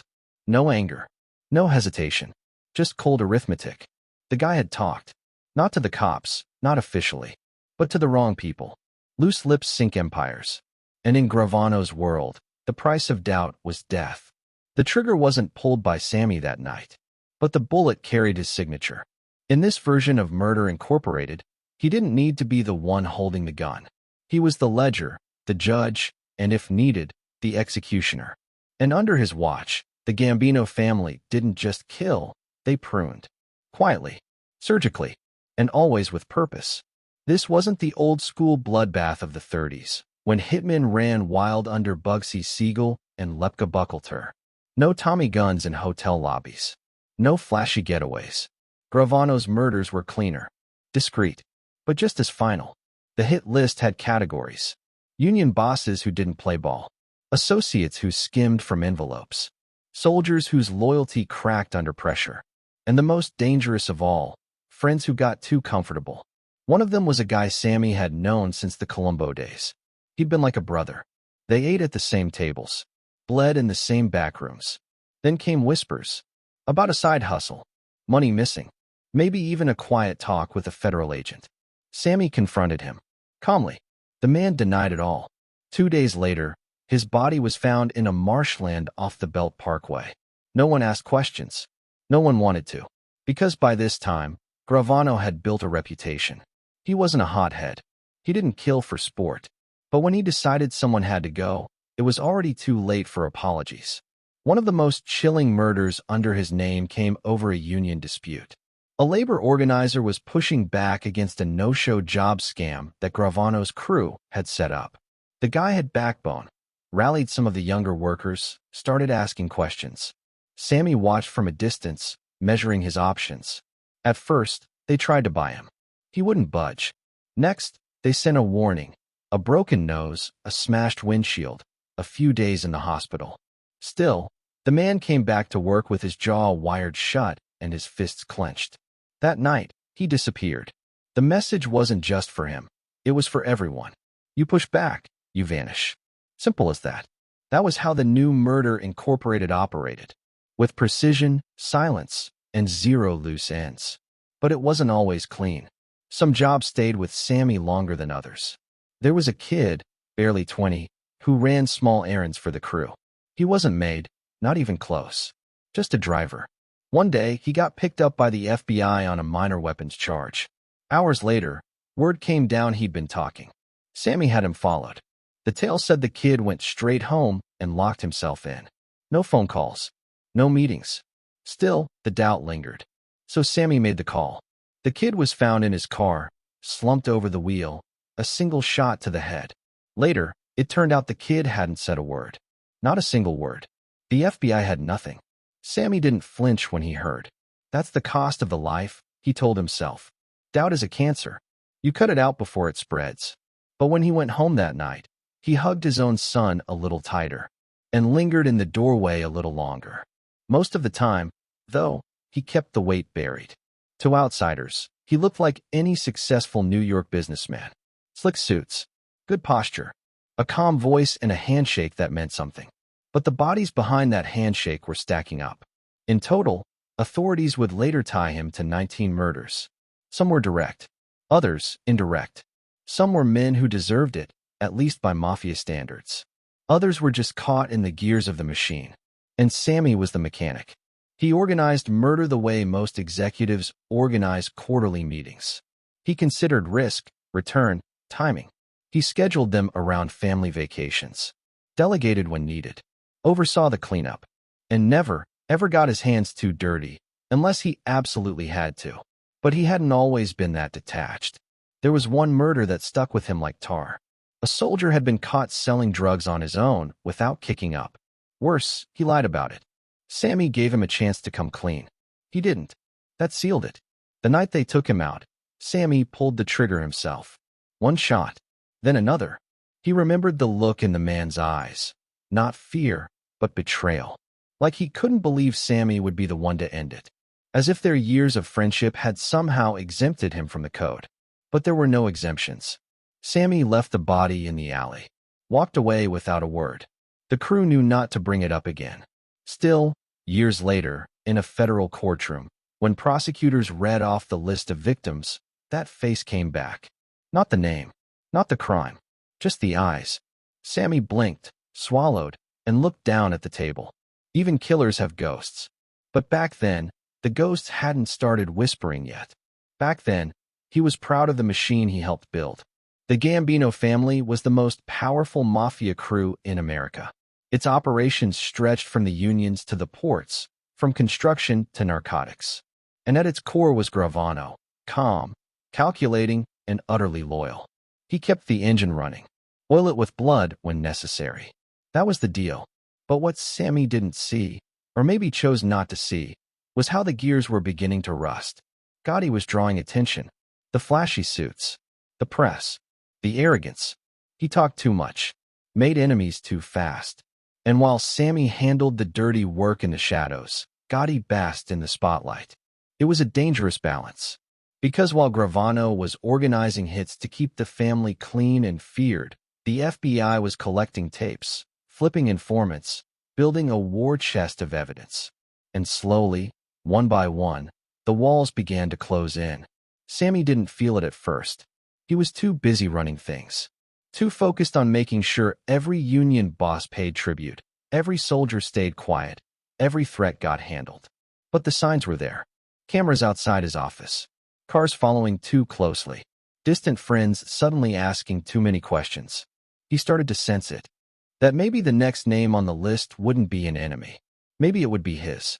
And when that thought took root, just a seed of doubt, buried deep, everything began to change. He still acted like the underboss, still gave orders, still greenlit jobs. But in the quiet spaces between, the voices came. What if I'm wrong about this guy? What if the feds know more than they're letting on? What if I'm being used? What if I'm next? That's the thing about building your own version of Murder Incorporated. Eventually, it turns inward, and the man holding the ledger starts seeing his own name written in the margins. Sammy was still loyal, still believed in the rules, but the silence around him was growing louder. And the bodies weren't going away. They were following him. In courtrooms, in headlines, in nightmares. The system he perfected was beginning to unravel. Not because he got sloppy, but because in the Mafia, perfection doesn't save you. Only timing does. And Sammy Gravano was starting to feel, deep in his gut, that his time was running out. Chapter 13. Tension with the Teflon Don. The room was thick with smoke and silence, the kind that presses on your chest and makes every breath a calculated risk. Across the table sat two men, each a titan in his own right, their eyes locked, not with friendship, but with a simmering fire barely contained. The tension was palpable. This wasn't just a disagreement. It was a battle for the soul of the Gambino family. The stakes? Power, pride, and survival. One man wore his charm like armor. The other, a quiet menace beneath a calm surface. The man known as the Teflon Don had survived everything the law could throw at him. Charges dismissed, juries swayed, whispers of corruption weaving around him like a protective cloak. But beneath that untouchable veneer was a storm brewing. And at its center was the underboss, loyal, ruthless, and increasingly restless. They had started as allies, two sides of the same coin. One led with flashy confidence, courting the press and rubbing elbows with politicians. The other preferred the shadows, the unglamorous work that kept the family's wheels greased with silence and fear. For years, their chemistry had forged a criminal empire. But empires built on fragile alliances don't crumble, they explode. The first cracks were almost imperceptible. A missed message here, a delayed order there. A look held too long. The underboss felt it first, the subtle shifts in power, the growing gulf between respect and resentment. He was the machine's operator, the one who turned plans into action, but he wasn't the one wearing the crown. Pride, in their world, was a weapon. And like any weapon, it demanded maintenance, attention, strategy, and occasionally, blood. The Teflon Don's ego thrived on adoration, on being untouchable in the eyes of the world and the family. But the underboss's pride was forged in the trenches, in back alleys, and on cold Brooklyn nights where loyalty was measured in lives, not headlines. The family was expanding, the money flowing, but the invisible line between boss and underboss blurred in dangerous ways. Orders were questioned, respect withheld. What started as tension between two men soon spilled over, infecting entire crews, dividing loyalties like a virus. Meetings once filled with strategy and solidarity devolved into veiled threats and cold silences. The underboss was no longer just the executor of the boss's will. He was a rival, a challenge to the throne. Their contrasting styles made the clash inevitable. One wanted control wrapped in charm. The other demanded obedience forged in fear. One played to the cameras, the other to the shadows. But when power is on the line, the stage and the dark alleys lead to the same battlefield. Behind closed doors, whispers grew louder. Allies began choosing sides. Some feared the boss's flashy reputation would bring the family down, while others worried the underboss's growing ambition spelled civil war. The family was a powder keg, and the slightest spark could ignite it. Yet, for all the outward displays of strength, both men bore hidden scars. The Teflon Don's untouchability had made him a target, jealous eyes watching, enemies waiting in the wings. The underboss, while feared and respected, carried the weight of every life taken on his orders. Each murder etched deeper lines into his soul, the ghosts of the fallen whispering in the silence. Their rivalry was more than personal. It was symbolic of the Mafia's changing face. The old code demanded loyalty without question. But in a world where law enforcement was closing in, where every move was watched, control had to be absolute. And neither man was willing to cede it. The underboss began to push back, quietly undermining the boss's decisions, testing limits, staking claims. The boss responded with veiled threats wrapped in smiles, subtle reminders of who held the power to destroy or spare. Each meeting ended with unresolved tension. Every phone call was loaded with unspoken warnings. And every street corner held the possibility of betrayal. But beneath the power struggles, a more dangerous game unfolded, the game of survival. For in the Mafia, the enemy isn't always outside the family. Sometimes, it's the man sitting across the table. One night, as the city slept, the underboss walked alone through Brooklyn's empty streets, the weight of his choices pressing down like the humid summer air. He knew the next move could change everything. His future, the family, and the fragile balance of power that kept the underworld from imploding. He looked up at the skyline, silent witnesses to decades of crime and betrayal. Somewhere in those shadows lurked a question he couldn't answer. Who would blink first? The man who wore the crown or the man who held the blade?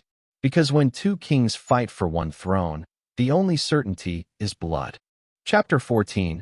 The FBI closes in. The buzzing of a hidden microphone was the soundtrack to the unraveling of an empire. It wasn't the roar of guns or the slam of jail cell doors that brought the mighty down. It was whispers, captured, recorded, dissected. The cold, clinical voice of law enforcement seeping into the darkest corners of the Gambino family, turning loyalty into liability. For years, the Gambinos had been untouchable, a fortress built on fear, silence, and calculated violence.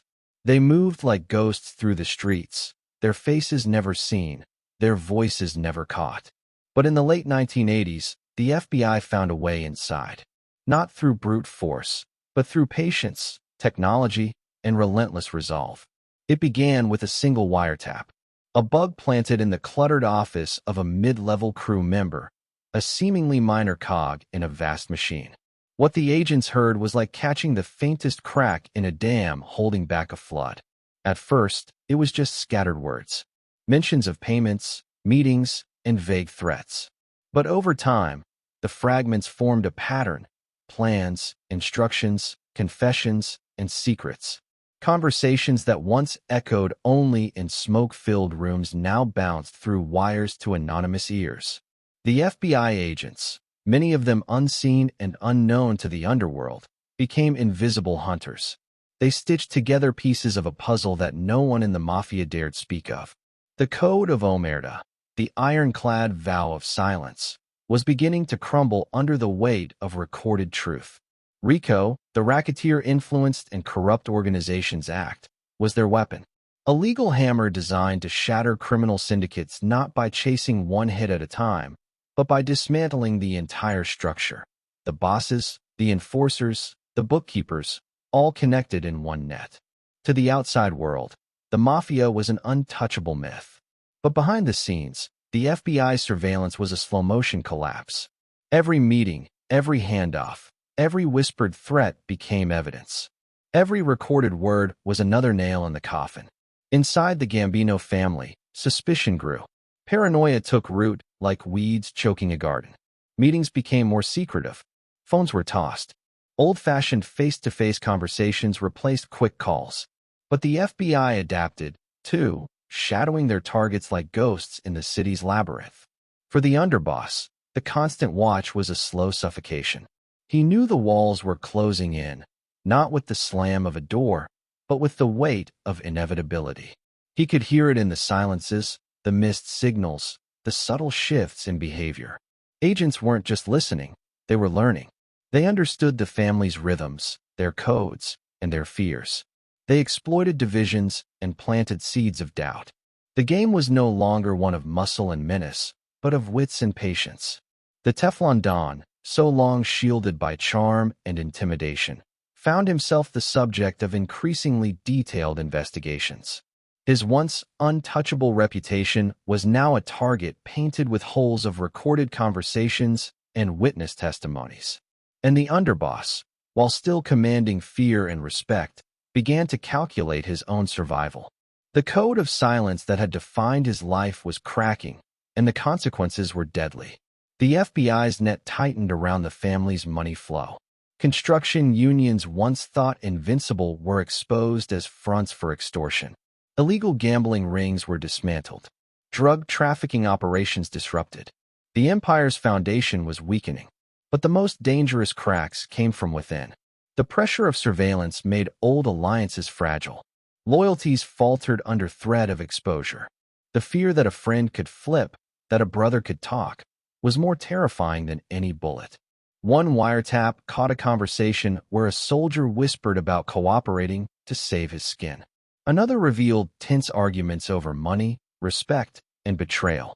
These weren't just crimes, they were fractures. The underboss watched the storm gather. He had built this empire with blood and loyalty, but the law was pulling at its seams. The choice loomed: stand and fight a losing battle, or find a way out before the cage snapped shut. The FBI had cracked the code, but the final move was still unknown. Would the family crumble from within? Would betrayal be their undoing? Or would they strike back in desperation, plunging the city into chaos? The underboss was no stranger to danger. But this was a different war, one fought with words, wires, and shadows. And the battlefield was closing fast. As night fell over New York, the city's skyline was a reminder. Power is fleeting, and even the strongest walls have cracks. The question was no longer who would fall, but when. Chapter 15, Bugged at the Rave Night. The low hum of a hidden microphone nestled beneath the floorboards was a silent witness to a world ruled by whispers and betrayal. Within the smoky walls of the Rave Night Social Club, power was wielded not only through fists and guns, but through carefully chosen words. Words that now echoed beyond the club's dimly lit interior into the hands of unseen enemies. The Rave Night was more than a clubhouse. It was a throne room, a sanctuary, and a battleground. Here, plans were laid, alliances forged, and fates sealed. But unknown to those inside, the FBI had planted a spider's web, an intricate network of bugs and wiretaps designed to capture every syllable, every secret, every crack in the facade. One particular night, the air was thick with tension. Voices low, faces tight. The boss paced like a lion restless in his cage. Behind his swagger was a storm of suspicion and fury. The Teflon Don, once untouchable, was now haunted by shadows creeping closer, both outside the law and within his own ranks. He spoke of murders, but not with pride. His voice carried blame, a venom directed at the very man who had been his closest ally. The underboss, the man who had executed orders with deadly precision, was suddenly a scapegoat, a convenient target for the boss's mounting frustrations. This was more than recrimination. It was a fracture deepening, a fissure threatening to split the family apart. The underboss had built his reputation on loyalty and ruthlessness, but now the boss questioned the very foundation of their partnership. The wiretaps revealed the duality of their relationship, brotherhood and betrayal intertwined. In one breath, the boss praised the underboss's fearsome reputation. In the next, he lashed out, accusing him of mistakes that threatened to unravel everything they had built. Every whispered threat, every coded insult, every hesitant pause was captured with chilling clarity. The conversations painted a picture of a family on the edge of collapse. where trust was scarce and every ally could become an adversary. The boss's paranoia was palpable. The Rave night, once a fortress, now felt like a trap.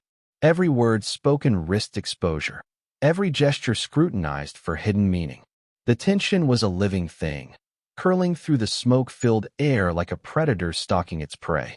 Meanwhile, the underboss sat in silence during meetings, his mind calculating, his loyalty tested like never before.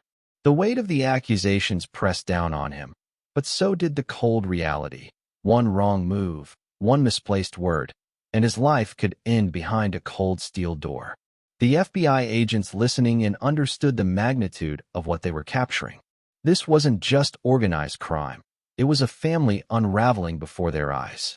The code of silence was cracking, not just from external pressure, but from internal venom. These wiretaps would later become the keystone in building cases that shattered the Gambino empire. But in that moment, within the smoky confines of the Rave night, they were the pulse of a dying dynasty. The boss's blame was a mask, a desperate attempt to hold on to control as the world around him shifted. But the underboss was no longer the loyal shadow. The seeds of doubt were planted deep. The power struggle was no longer hidden in subtle glances or whispered threats. It was raw, exposed, and inevitable. As the tapes revealed every whispered argument, every subtle jab, the future of the family hung in balance. Would loyalty prevail, or would the fractures become chasms impossible to bridge? The Ravenites' walls seemed to close in as the nights grew darker, and the weight of betrayal thickened the air. Outside, the city carried on, unaware that inside one of its most infamous clubs, the very heart of the Mafia was breaking. One question lingered: how long before the silence shattered completely? Chapter 16: The Indictment That Changed Everything. The dawn was unremarkable, gray skies stretching over the city, the usual hum of life stirring below. But inside a nondescript federal building, history was being made. The quiet click of a judge's gavel echoed through a cavernous courtroom, signaling a reckoning years in the making.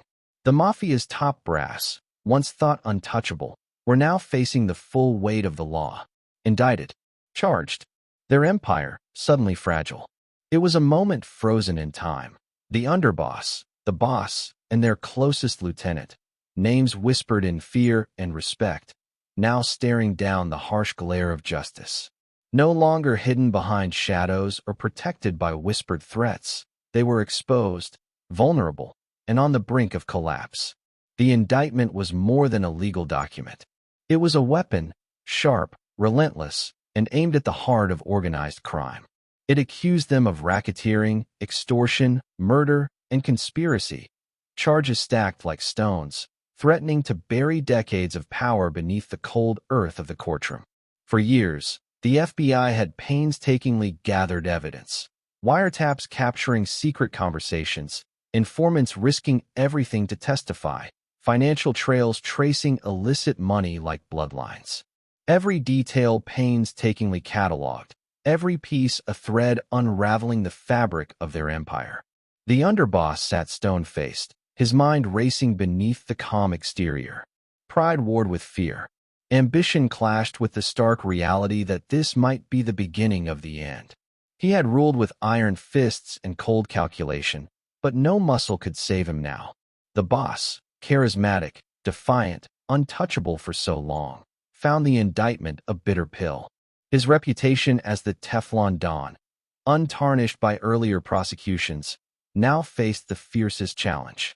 The shield of charm and intimidation was cracking, exposing a man not invincible, but mortal. Their lieutenant, loyal to the core, wore the weight of betrayal and loyalty tangled in his eyes. Every glance held a question: who would fall first, and who might turn to save themselves? Outside the courthouse, the city buzzed with whispers and speculation. Headlines screamed of a mafia in crisis, a criminal dynasty on the ropes. For the public, it was a glimpse behind the curtain of an underworld usually hidden in silence and fear. Inside, the indictment sent shockwaves through the family's ranks. Soldiers and associates suddenly questioned their futures, their loyalties, and their own vulnerabilities.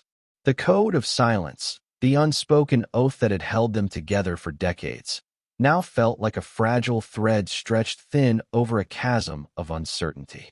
The legal jargon of racketeering and conspiracy might have sounded distant to the untrained ear, but for those who understood, it meant long prison sentences, shattered alliances, and the dismantling of their criminal machine.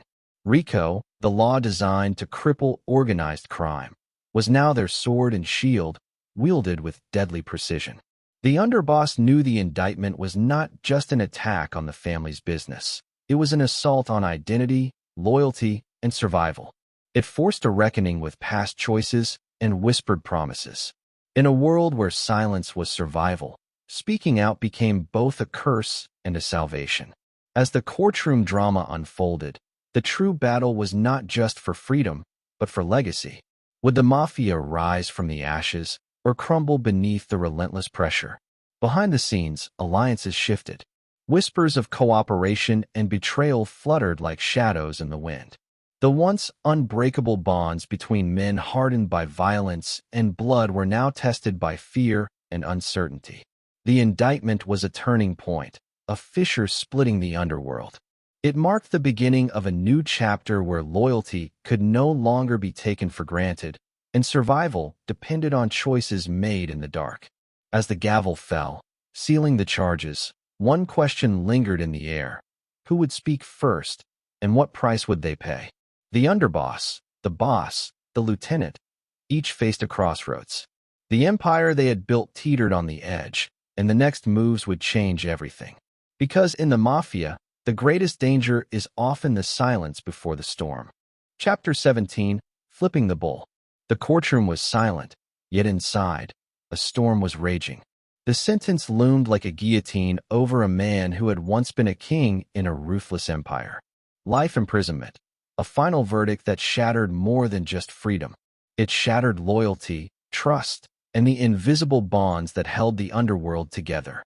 For years, the underboss had lived by an unbreakable code, one sealed with blood and silence. To betray the family was to damn oneself to death or exile. Yet here, on the precipice of losing everything, he faced a choice as stark as night and day. Accept a lifetime behind bars, or shatter the code and save himself by turning on the very empire he helped build. The moment was electric, a crossroads where past glories clashed with the cold reality of survival. In the dim light of a prison cell, the underboss stared at the ceiling, wrestling with a tempest of pride, fear, and desperation. The faces of those he had killed, protected, and loved flickered in his mind like ghosts haunting a broken castle. Every instinct screamed silence. Every lesson ingrained since childhood whispered loyalty. But the walls were closing in, and the whispers outside promised ruin unless he spoke. To flip, betray the family, was unthinkable. Yet, it was the only path left. The term flipping in the underworld is like a cracked mirror, reflecting betrayal and salvation all at once. It's the act of breaking the sacred vow, omerta, in exchange for freedom. A death sentence in the streets, but a lifeline to the man behind bars. The underboss's decision sent ripples through the criminal underground. To some, he was a Judas, a traitor who sold brothers for a chance at life. To others, a desperate man forced to survive the crushing weight of the law. Behind prison walls, the underboss began the slow, agonizing process of cooperation. Every story told, every secret revealed, was a brick torn from the foundation of a criminal dynasty. The FBI listened intently, harvesting years of violence and deception like a dark harvest. The transformation was not easy. Loyalty was a language spoken in blood, and breaking it left scars deeper than any bullet wound. Friends became enemies, alliances shattered overnight. His name, once whispered with fear, now carried the bitter sting of betrayal. The underboss did not just turn on the family. He exposed the very heart of the Mafia. Names, dates, places, details that no outsider had ever known, poured out in testimony that would shake the underworld to its core. The Mafia's code was designed to protect its own, but the law's relentless pressure proved stronger. The underboss's flip was a fissure widening into a chasm, threatening to swallow the empire whole. But betrayal came at a price. Trust from the authorities was hard-won and fragile. The underboss lived in a new world of fear.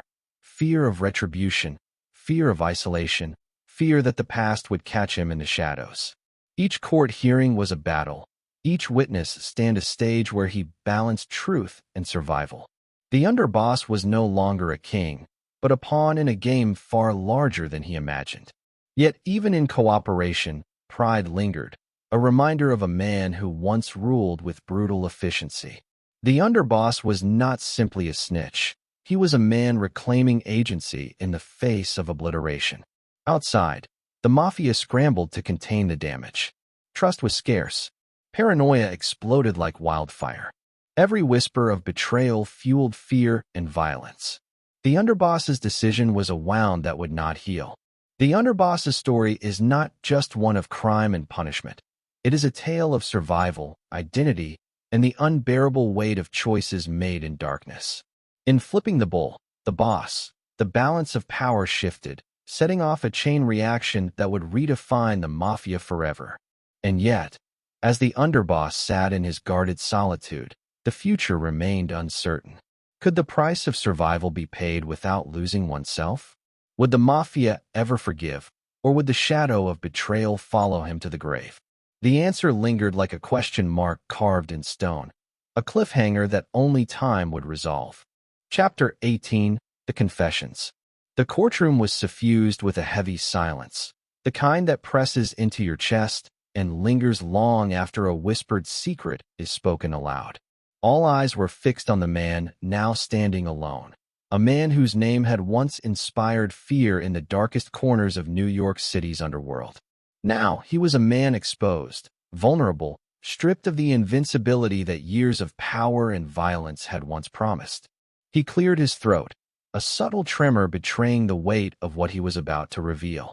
Then, with deliberate calm, he began to speak, naming names, describing scenes, recounting moments etched in blood and shadow.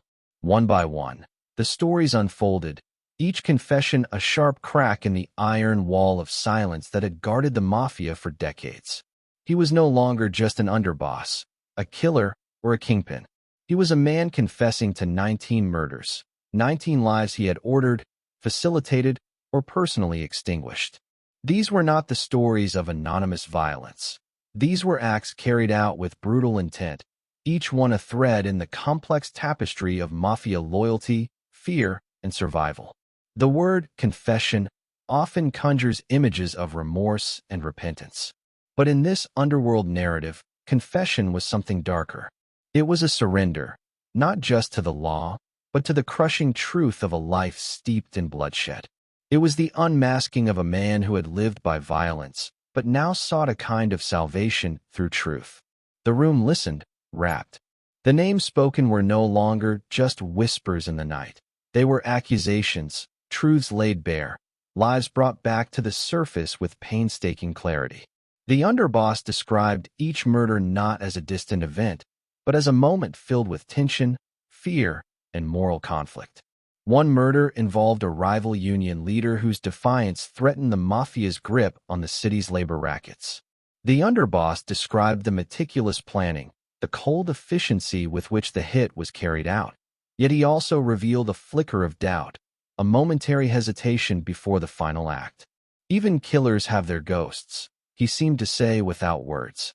Another story told of a soldier who had been suspected of disloyalty. In a world where trust was currency, betrayal was fatal. The underboss painted a picture of a man caught in a web of suspicion, ultimately swallowed by the very code he had once upheld. The murder was swift, but the consequences echoed through the family's ranks for years. Each confession was a window into the emotional complexity behind the violence. There was pride in loyalty, regret for lives lost, and an unshakable sense of necessity. A belief that these murders were brutal but essential to survival. It was a world where morality was twisted and violence was the language of power. Behind the cold facts and names was a man wrestling with his past. A man who had justified his actions as loyalty but now faced the unbearable truth of their cost. His voice sometimes faltered, a subtle crack that betrayed the burden he carried.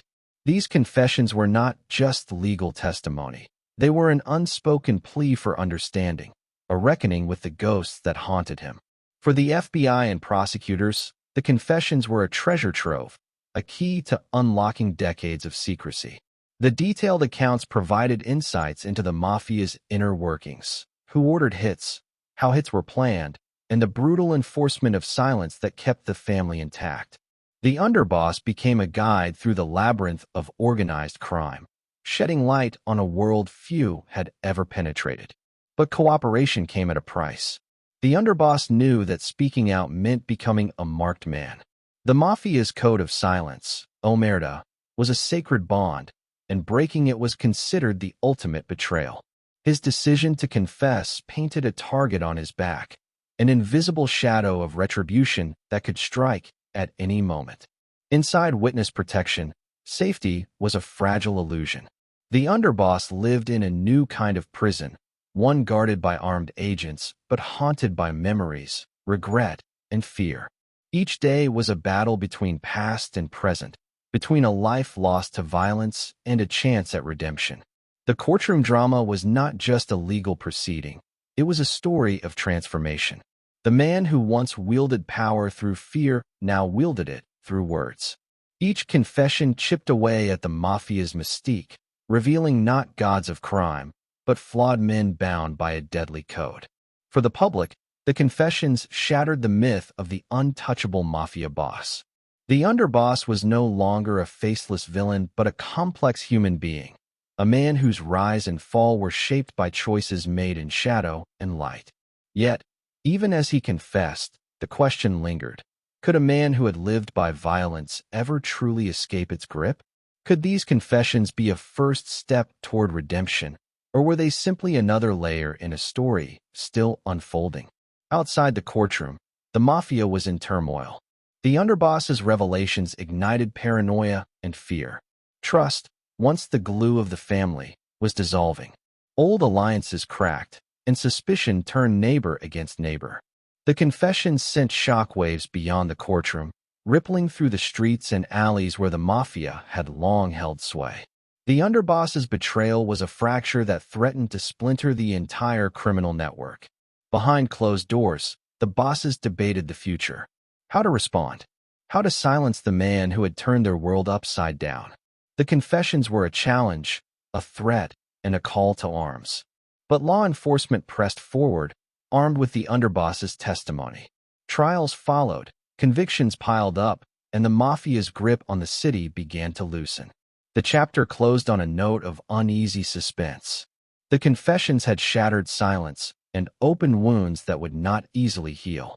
The underboss's voice, once drowned in the roar of violence, had become a weapon, one that would echo for years to come.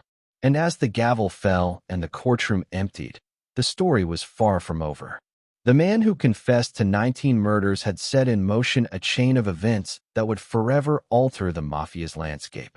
The question now was simple, yet haunting. In the deadly game of loyalty and betrayal, who would be next to fall? Chapter 19, The Gotti Trial. The courtroom air was thick with tension, so heavy it felt like the walls themselves were closing in. In the center of it all sat a man once crowned the Teflon Don, his gaze sharp, yet guarded, as if daring the world to take him down. Across from him stood the man who had become the government's secret weapon, the very underboss who once spilled blood in his name, now poised to seal his fate with every word he spoke. The trial had become a spectacle, an epic battle between loyalty and betrayal, power and justice. The stakes could not have been higher. This was more than a courtroom drama. It was the unraveling of an empire that had thrived in shadows for decades. When the underboss took the stand, the room held its collective breath. He was no longer just a defendant or a fugitive. He was the key witness, the man whose testimony threatened to shatter the myth of invincibility surrounding the Don. Every eye watched, every ear strained to catch the next revelation. His voice was steady, but beneath the calm was the weight of a lifetime lived in fear and violence. He spoke of orders given, of secrets kept, and of blood spilled, not as a distant observer, but as a man who had been the instrument of it all. The vivid details brought the courtroom to life, the quiet signals before a hit, the unspoken rules governing the family, the ruthless calculations that decided who lived and who died. Each word was a dagger aimed at the heart of the Don's defense. The underboss laid bare the inner workings of the Mafia, the intricate web of power, fear, and silence that had protected the family from prosecution for years. He described the carefully orchestrated hits, the intimidation tactics, and the web of corruption that reached into unions, businesses, and law enforcement. But beyond the cold facts, the testimony was charged with emotion, the fear of betrayal, the pride in loyalty, the bitterness of shattered trust. The underboss revealed his own inner conflict, torn between allegiance to a brotherhood forged in blood and the desperate need to save himself. The Don sat stoic, but his eyes betrayed the storm inside. Each revelation was a blow, a crack in the armor of a man who had long cultivated an image of untouchable power. The courtroom saw a man wrestling with the collapse of his carefully constructed world. Outside, the media frenzy painted the trial as a battle of giants, one man fighting to uphold a code of silence, the other breaking it to survive. The public was captivated, drawn into a saga of crime and consequence that felt larger than life. The defense tried to unravel the underboss's credibility, painting him as a liar and a traitor. But the details were too precise, the web of evidence too vast. The underboss's testimony was a masterclass in truth and deception, weaving a narrative that law enforcement could finally use to strike at the Mafia's core. Witnesses came and went, but none commanded the courtroom like the underboss. His every word was a tremor felt throughout the underworld, shaking the foundations of a criminal empire built on fear and silence. As the trial progressed, the underboss's cooperation became both his shield and his cross to bear. He knew that turning on the Don meant living a life forever marked by betrayal.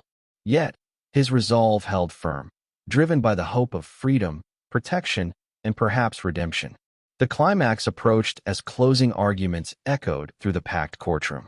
The prosecutors painted a stark picture of organized crime's brutal reality, while the defense fought to protect a legacy steeped in secrecy and power. When the verdict finally came, it was a seismic moment. The Don was found guilty, his reign ended not by rivals, but by the man who had once stood by his side. The courtroom erupted, relief for some, shock for others. But the story didn't end there. The underboss's decision to flip had ignited a chain reaction, sending ripples through the Mafia's ranks. Trust was shattered, loyalties questioned, and an empire once thought invincible was forever changed. Yet, in the aftermath, uncertainty lingered. The underboss had traded one kind of prison for another, a life under watchful eyes, guarded by strangers, haunted by ghosts. The question remained, could a man who had lived in shadows ever truly find the light? As the gavel fell and the courtroom emptied, the echoes of the trial continued to reverberate, an enduring testament to the power of truth, betrayal, and the fragile line between loyalty and survival. Chapter 20. The Death of Loyalty. The silence was deafening. In the shadowed corners of a world built on secrets, a code had been shattered, a code that once bound men with ironclad loyalty, a code so sacred it was whispered about in reverence. Omerta. Now, that silence had cracked wide open. The betrayal was not just a fracture.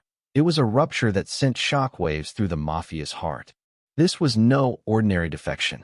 This was a seismic betrayal. The underboss, once the steel fist that enforced loyalty with blood and fear, now the voice that exposed the darkest sins. His decision to turn witness had ripped apart decades of unspoken trust. The death of loyalty had begun. For years, the Mafia had been a fortress, sealed by silence and shadow. Men took oaths with their blood, promising silence to the end. Breaking that oath was the ultimate sin, the unforgivable betrayal.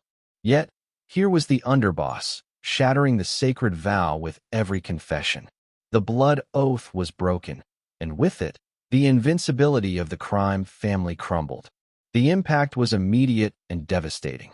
Dozens of mobsters who had once moved with impunity were suddenly exposed, vulnerable to arrest and prosecution. The underboss's testimony was a scalpel, cutting through lies and deception, severing the ties that held the family together. Inside the Mafia, paranoia ignited. Every whispered conversation, every glance became suspect. Who might be next to break the silence? Which ally had a hidden agenda? Trust, the bedrock of this violent world, began to erode like sand under relentless waves. The underboss's betrayal was not just a personal act. It was a weapon of mass destruction against an entire empire. Men who had once shared cigarettes and secrets now faced betrayal and imprisonment. The Mafia, once a brotherhood forged in fire, was unraveling from within. Law enforcement capitalized on this unprecedented opening. With the underboss's insider knowledge, investigations moved faster, indictments piled higher, and convictions became almost inevitable. The once untouchable mobsters found themselves shackled by the very loyalty that had once protected them. Yet, this collapse of Omerta was more than a legal victory. It was a profound cultural shift in organized crime. The old rules, the codes of silence, honor, and loyalty, were crumbling. The Mafia's iron grip loosened as fear of betrayal replaced fear of law enforcement. The underboss lived under a new kind of threat. His past had turned against him, but so had the people he once called family. He was now a marked man, hunted not by cops, but by ghosts of loyalty betrayed. Every step outside his protected life was a reminder of the price of breaking silence. Within the family, the power vacuum sparked chaos. Allies turned enemies. Blood feuds ignited as the Mafia struggled to regroup, but the wounds ran too deep. The empire, once mighty, staggered under the weight of its own collapse. And yet, even in this turmoil, fragments of loyalty lingered. Some refused to betray, clinging to the old ways, honoring a code that seemed lost to time. But their voices were faint, drowned out by the thunder of broken oaths. The death of loyalty was not just the end of an era, it was a warning. In a world ruled by fear, betrayal could be more lethal than bullets. The underboss's choice had rewritten the rules, and the Mafia would never be the same. As the chapter closed, the question hung heavy in the air. In the aftermath of such betrayal, could the Mafia ever rebuild? Or was this the beginning of its final descent into oblivion? The silence had been shattered. The shadows were restless. And the story of loyalty, betrayal, and survival was far from over. Chapter 21: Life in the Shadows. The moment the underboss stepped into the witness protection program, it was as if the ground beneath him vanished. A man who once ruled with iron fists now found himself stripped bare. No power, no respect, no allies. Just silence. Just shadows. Just the cold, relentless fear that the past could catch up at any moment. Gone were the days when his name alone could silence a room. Now, it was a name he had to bury, forgotten by all but the few who hunted him. His identity was erased, replaced by a stranger's face, a borrowed history, a life built on lies. The man who once lived in the spotlight was now forced into the dark, hiding behind carefully constructed walls that no one saw but him. The silence was suffocating. Every footstep on the street, every unexpected sound in the night, was a pulse of terror racing through his veins. The paranoia wasn't paranoia. It was survival. He knew the Mafia's ways. They didn't forget. They didn't forgive. And they didn't rest. One wrong move, one slip of the tongue, and death would come swift and final.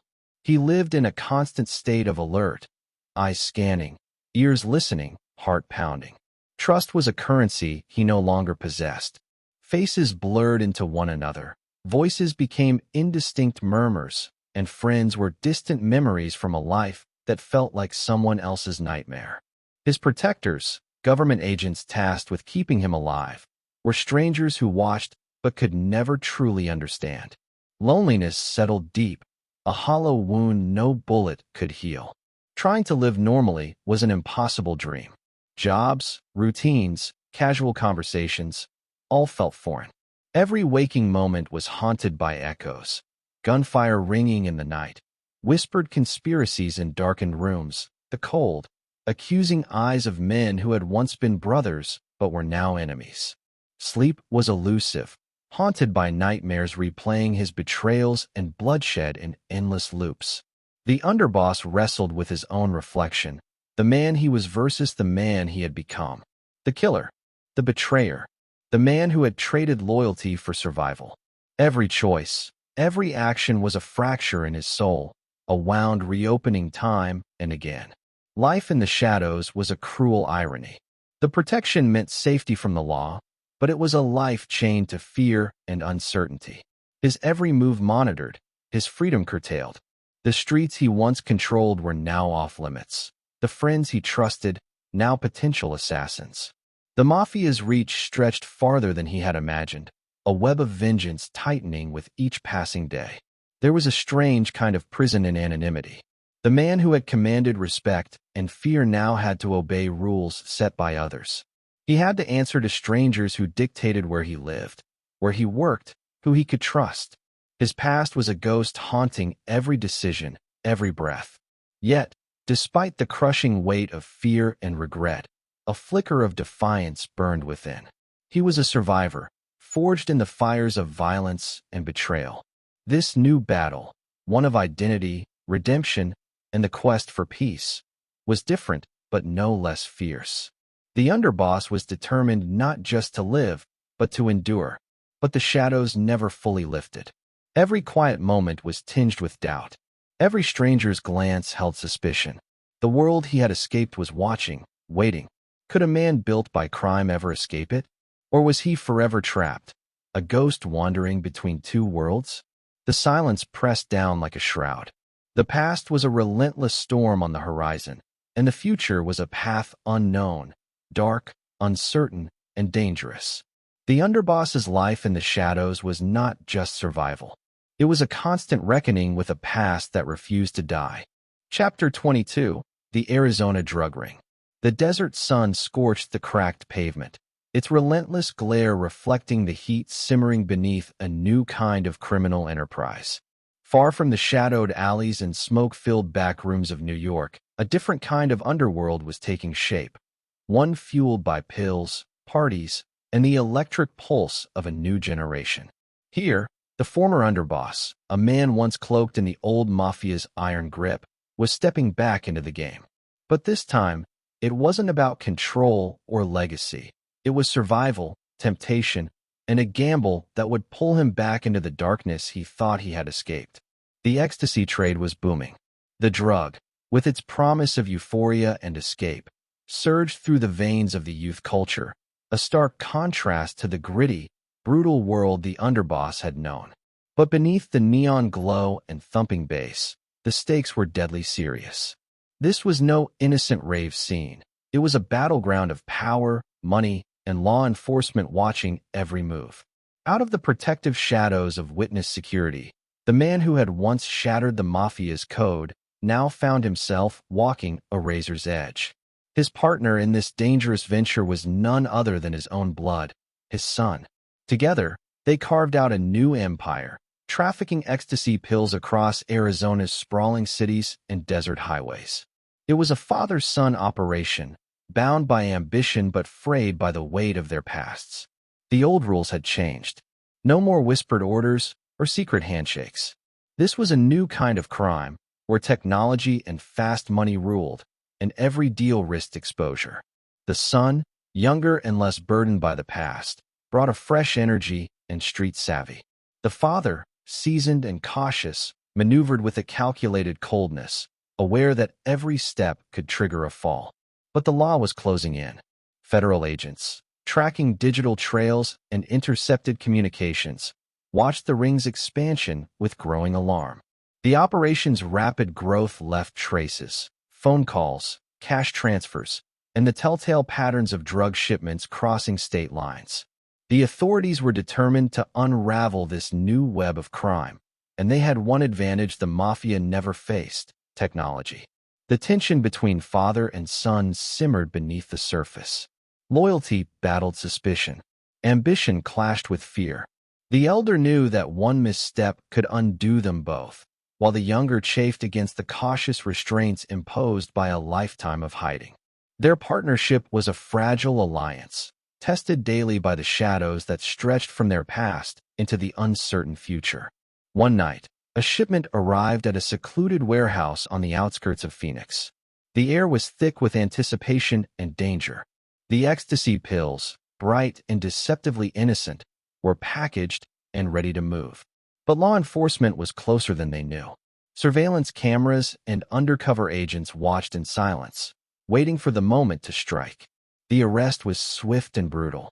Men in dark suits and badges swarmed the compound, guns drawn, shouting commands.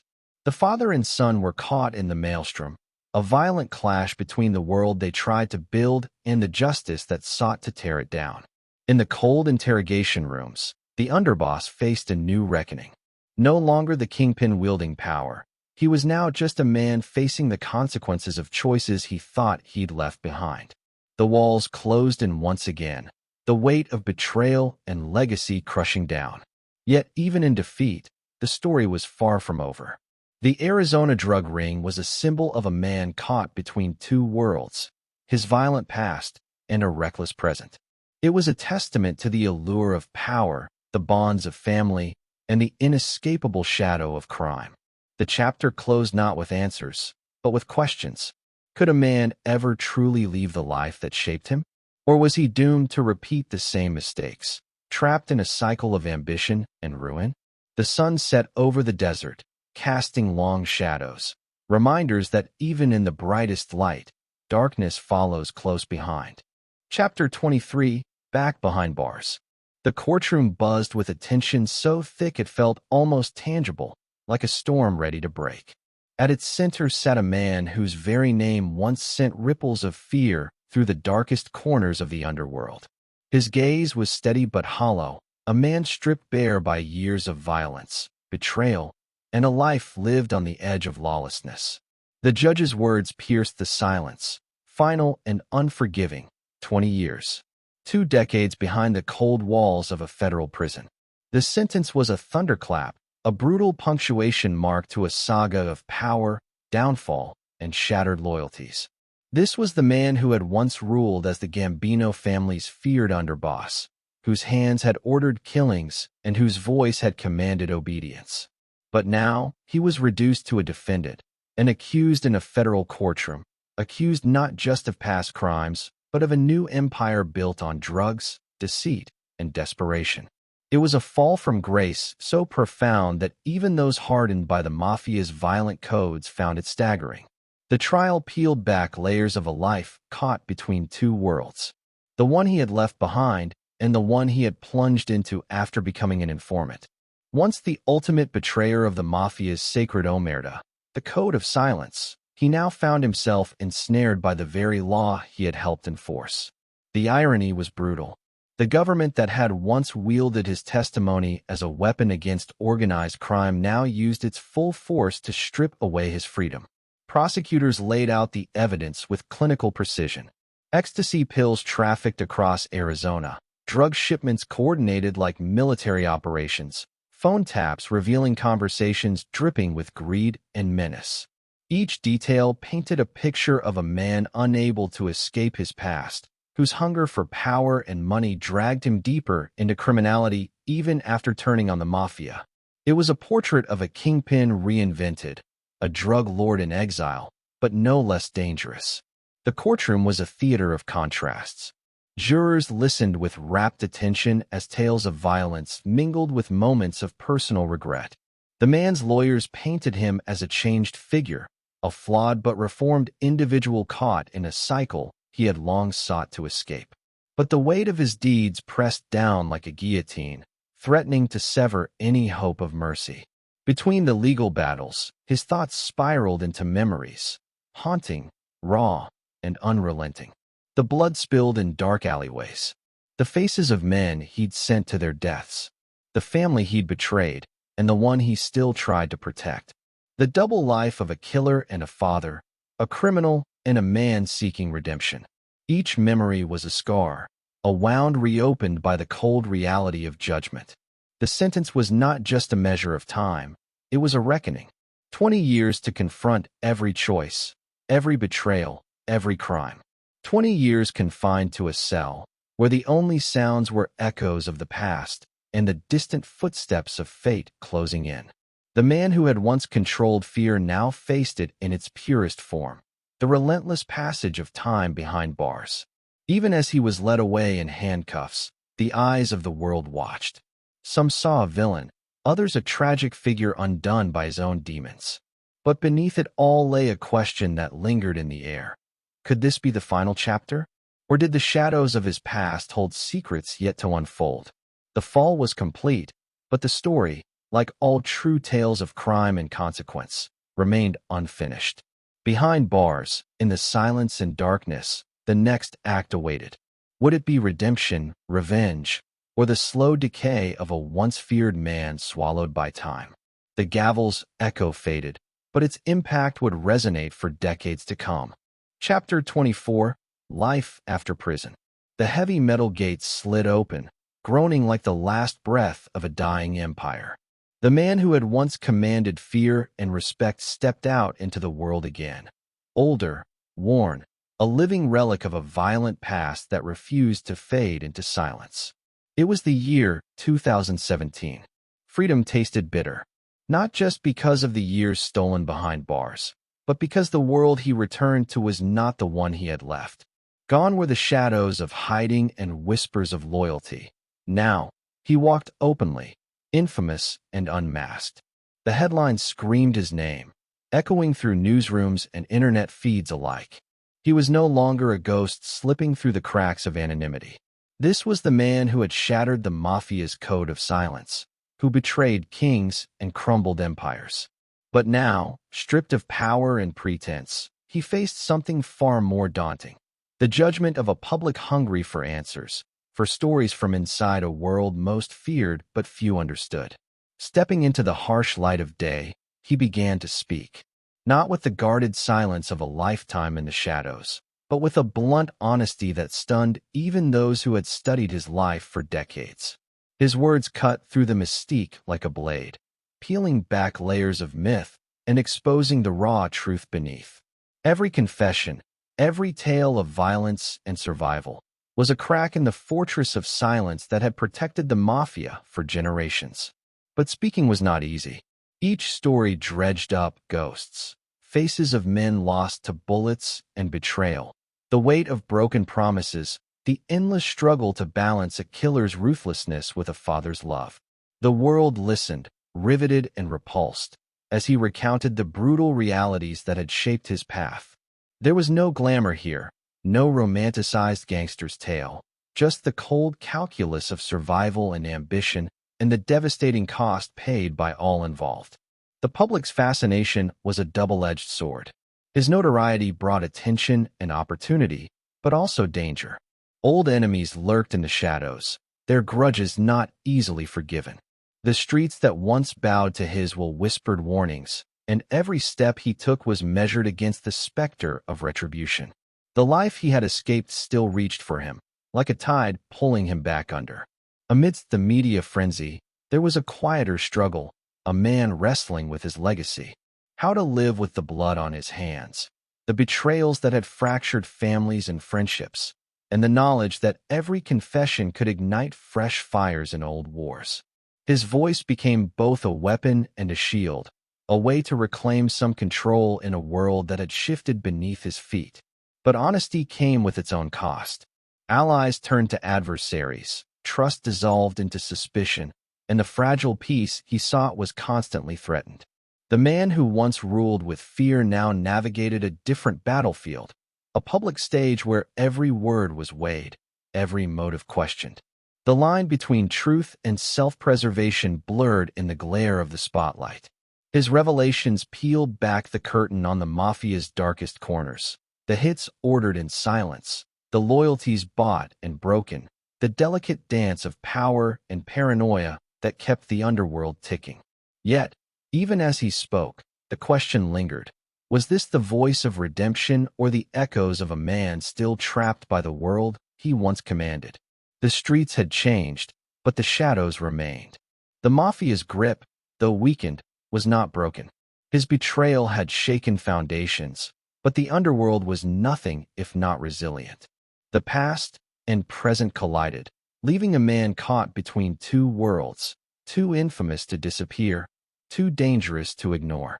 As he faced the world without the cloak of secrecy, the final act of his story was still unfolding. Would this chapter be one of reckoning, redemption, or ruin? The answer remained just out of reach, suspended in the uneasy silence that followed every confession. The gates had opened, but had he truly escaped the shadows? Or was the next move yet to come? Chapter 25: The YouTube Gangster. The glow of a computer screen illuminated a weathered face, a man once cloaked in shadows now broadcasting himself to the world. The notorious figure who had haunted mob legends and federal agents alike had found a new stage, the endless, unfiltered realm of social media. This was no smoky backroom or secret meeting place. This was the digital age, and he was no longer just a ghost story whispered in dark corners. He was a YouTube gangster. It began quietly. A podcast here, a video there, stories spilled out like blood from old wounds, raw and unedited. The voice, gruff and unapologetic, carried decades of violence, loyalty, betrayal, and survival. Audiences tuned in not just for entertainment, but to glimpse the man behind the myth, to understand the tangled web of Mafia life from a first-hand account. The internet was a far cry from the clandestine world he had once navigated, yet it offered something new: control over his own narrative. But reinvention was never simple. Every story told reopened old scars, for the families who had lost sons, fathers, brothers, and for the underworld that still simmered beneath the surface. The web was quick to judge. Critics called him a glorified criminal, a man trying to rewrite history to suit his image. Others were fascinated, drawn to the brutal honesty and gritty detail that no Hollywood script could replicate. Behind the screen, there was a man wrestling with his own contradictions. The killer who turned informant was now a storyteller, balancing the weight of his past with the desire to be heard. Each episode was a tightrope walk, between confession and self-preservation, between remorse and pride. His words could expose new truths, but they also risked stirring old rivalries, putting him back in the crosshairs of those who had not forgotten. He spoke of the family, a word loaded with irony and pain, of codes broken and lives shattered. His tales were vivid, cinematic, the kind of raw material that blurred the lines between history and legend. But beneath the violence was the pulse of a man haunted by the choices he had made. The silence that once protected him had been replaced by the relentless chatter of clicks, likes, and shares, each reaction a small verdict. The social media spotlight was merciless. Fans idolized his toughness, but others condemned his past without mercy. The dichotomy of public opinion was a mirror reflecting a fractured legacy, a man who could be both villain and victim, monster and myth. His digital presence was a paradox, a figure who had escaped the shadows only to live under the relentless gaze of a global audience. Yet, the platform gave him power. For the first time, he was no longer just a name in FBI files or court transcripts. He was a voice shaping how history would remember him. The YouTube gangster was rewriting his own chapter, one story, one confession, one revelation at a time. But with visibility came vulnerability. Every word broadcast could be a trigger, every episode a potential spark for retribution. The past was never far behind. It lurked in comments, in messages, in unseen threats. The digital age had made hiding impossible. The man who once ruled with fear now navigated a new kind of battlefield, where reputation could be shattered or rebuilt with a single click. As the podcast episodes piled up, so did the questions. Was this reinvention genuine redemption or another form of survival? Was he seeking forgiveness, fame, or simply control over a chaotic legacy? The answers were as elusive as the man himself, locked behind a screen and a lifetime of secrets. The YouTube gangster had entered a new era, one where silence was no longer golden, and every story was a weapon. The audience waited, captivated and divided, wondering what would come next. The digital empire was his final frontier. But would this new stage bring peace or ignite the last fire of a turbulent life? Chapter 26: Killer, Traitor, Survivor. The weight of a name can be both a crown and a curse. It can open doors or slam them shut. It can inspire fear, respect, or hatred. The name in question, etched into the annals of organized crime with sharp edges and jagged scars, is one that still reverberates through the darkest corridors of the underworld. It is a name that conjures ghosts of violence and whispers of betrayal. But who is the man behind it now? A legend cloaked in myth, a traitor branded by silence shattered, or the last flicker of a fading empire. The world once knew him as a ruthless enforcer, a man whose fists spoke louder than words, whose loyalty was sealed with blood. He was a soldier forged in the unforgiving streets, rising through the ranks by sheer force of will and brutal efficiency. Every move calculated, every order carried out with chilling precision. His reputation was ironclad, the kind that made rivals pause and allies nod in grim acknowledgement. Yet beneath the steely exterior lay a man bound by contradictions. Fierce loyalty to the family, yes, but also a calculating mind that knew when the tide turned. The kind of loyalty that wasn't blind but transactional, a code written in shadows where survival was the ultimate law. In this hidden world, the line between devotion and self-preservation blurred like smoke drifting through a cracked window. Then came the fracture, the moment when silence was broken. The code of Omerta, sacred and inviolable, shattered like glass underfoot. The man who had once upheld that silence became its loudest betrayer. The world recoiled. In the eyes of the Mafia, betrayal was the deadliest sin, a wound that could never heal. To turn informant was to become the ultimate pariah, a ghost in the family's darkest nightmares. But betrayal itself carries layers of complexity. Was it cowardice or courage? Selfishness or sacrifice? The answers lie tangled in the harsh reality of survival, a gamble played on a deadly board where trust was scarce and death always a breath away. He chose life, yes, but at what cost? His name became a weapon, cutting through the underworld like a blade, toppling kings and unraveling empires. Outside those shadowed realms, the public saw a different story. A man who flipped on his own, who traded blood for bargains with the feds. A symbol of the Mafia's unraveling, proof that even the most ironclad codes could be broken.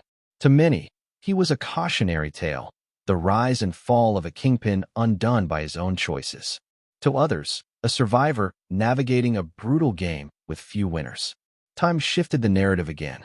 Years behind bars, the slow erosion of fear and awe, the fading of headlines. The once feared enforcer became a man confronting his legacy in a world that no longer knew the sharp edges of Mafia wars. Now, in quieter moments, the weight of that legacy pressed heavily. What remains when the violence fades? When the power is stripped away and all that's left is the man? He speaks now, not in secret meetings or coded whispers, but openly, with a voice carrying decades of lived experience. His reflections are blunt, sometimes unsettlingly candid. There is no redemption song, no grand confession. Instead, a fractured truth told in pieces, pride tinged with regret, justification mingled with remorse. The story of a life lived at the edge, where every choice was a gamble with fate. But even now, uncertainty lingers. Can the past ever be truly laid to rest? The enemies, the ghosts, the betrayals, they shadow him still. His revelations have made him both a pariah and a chronicler. The last witness to a violent era slipping away into history, yet also a participant whose hands remain stained.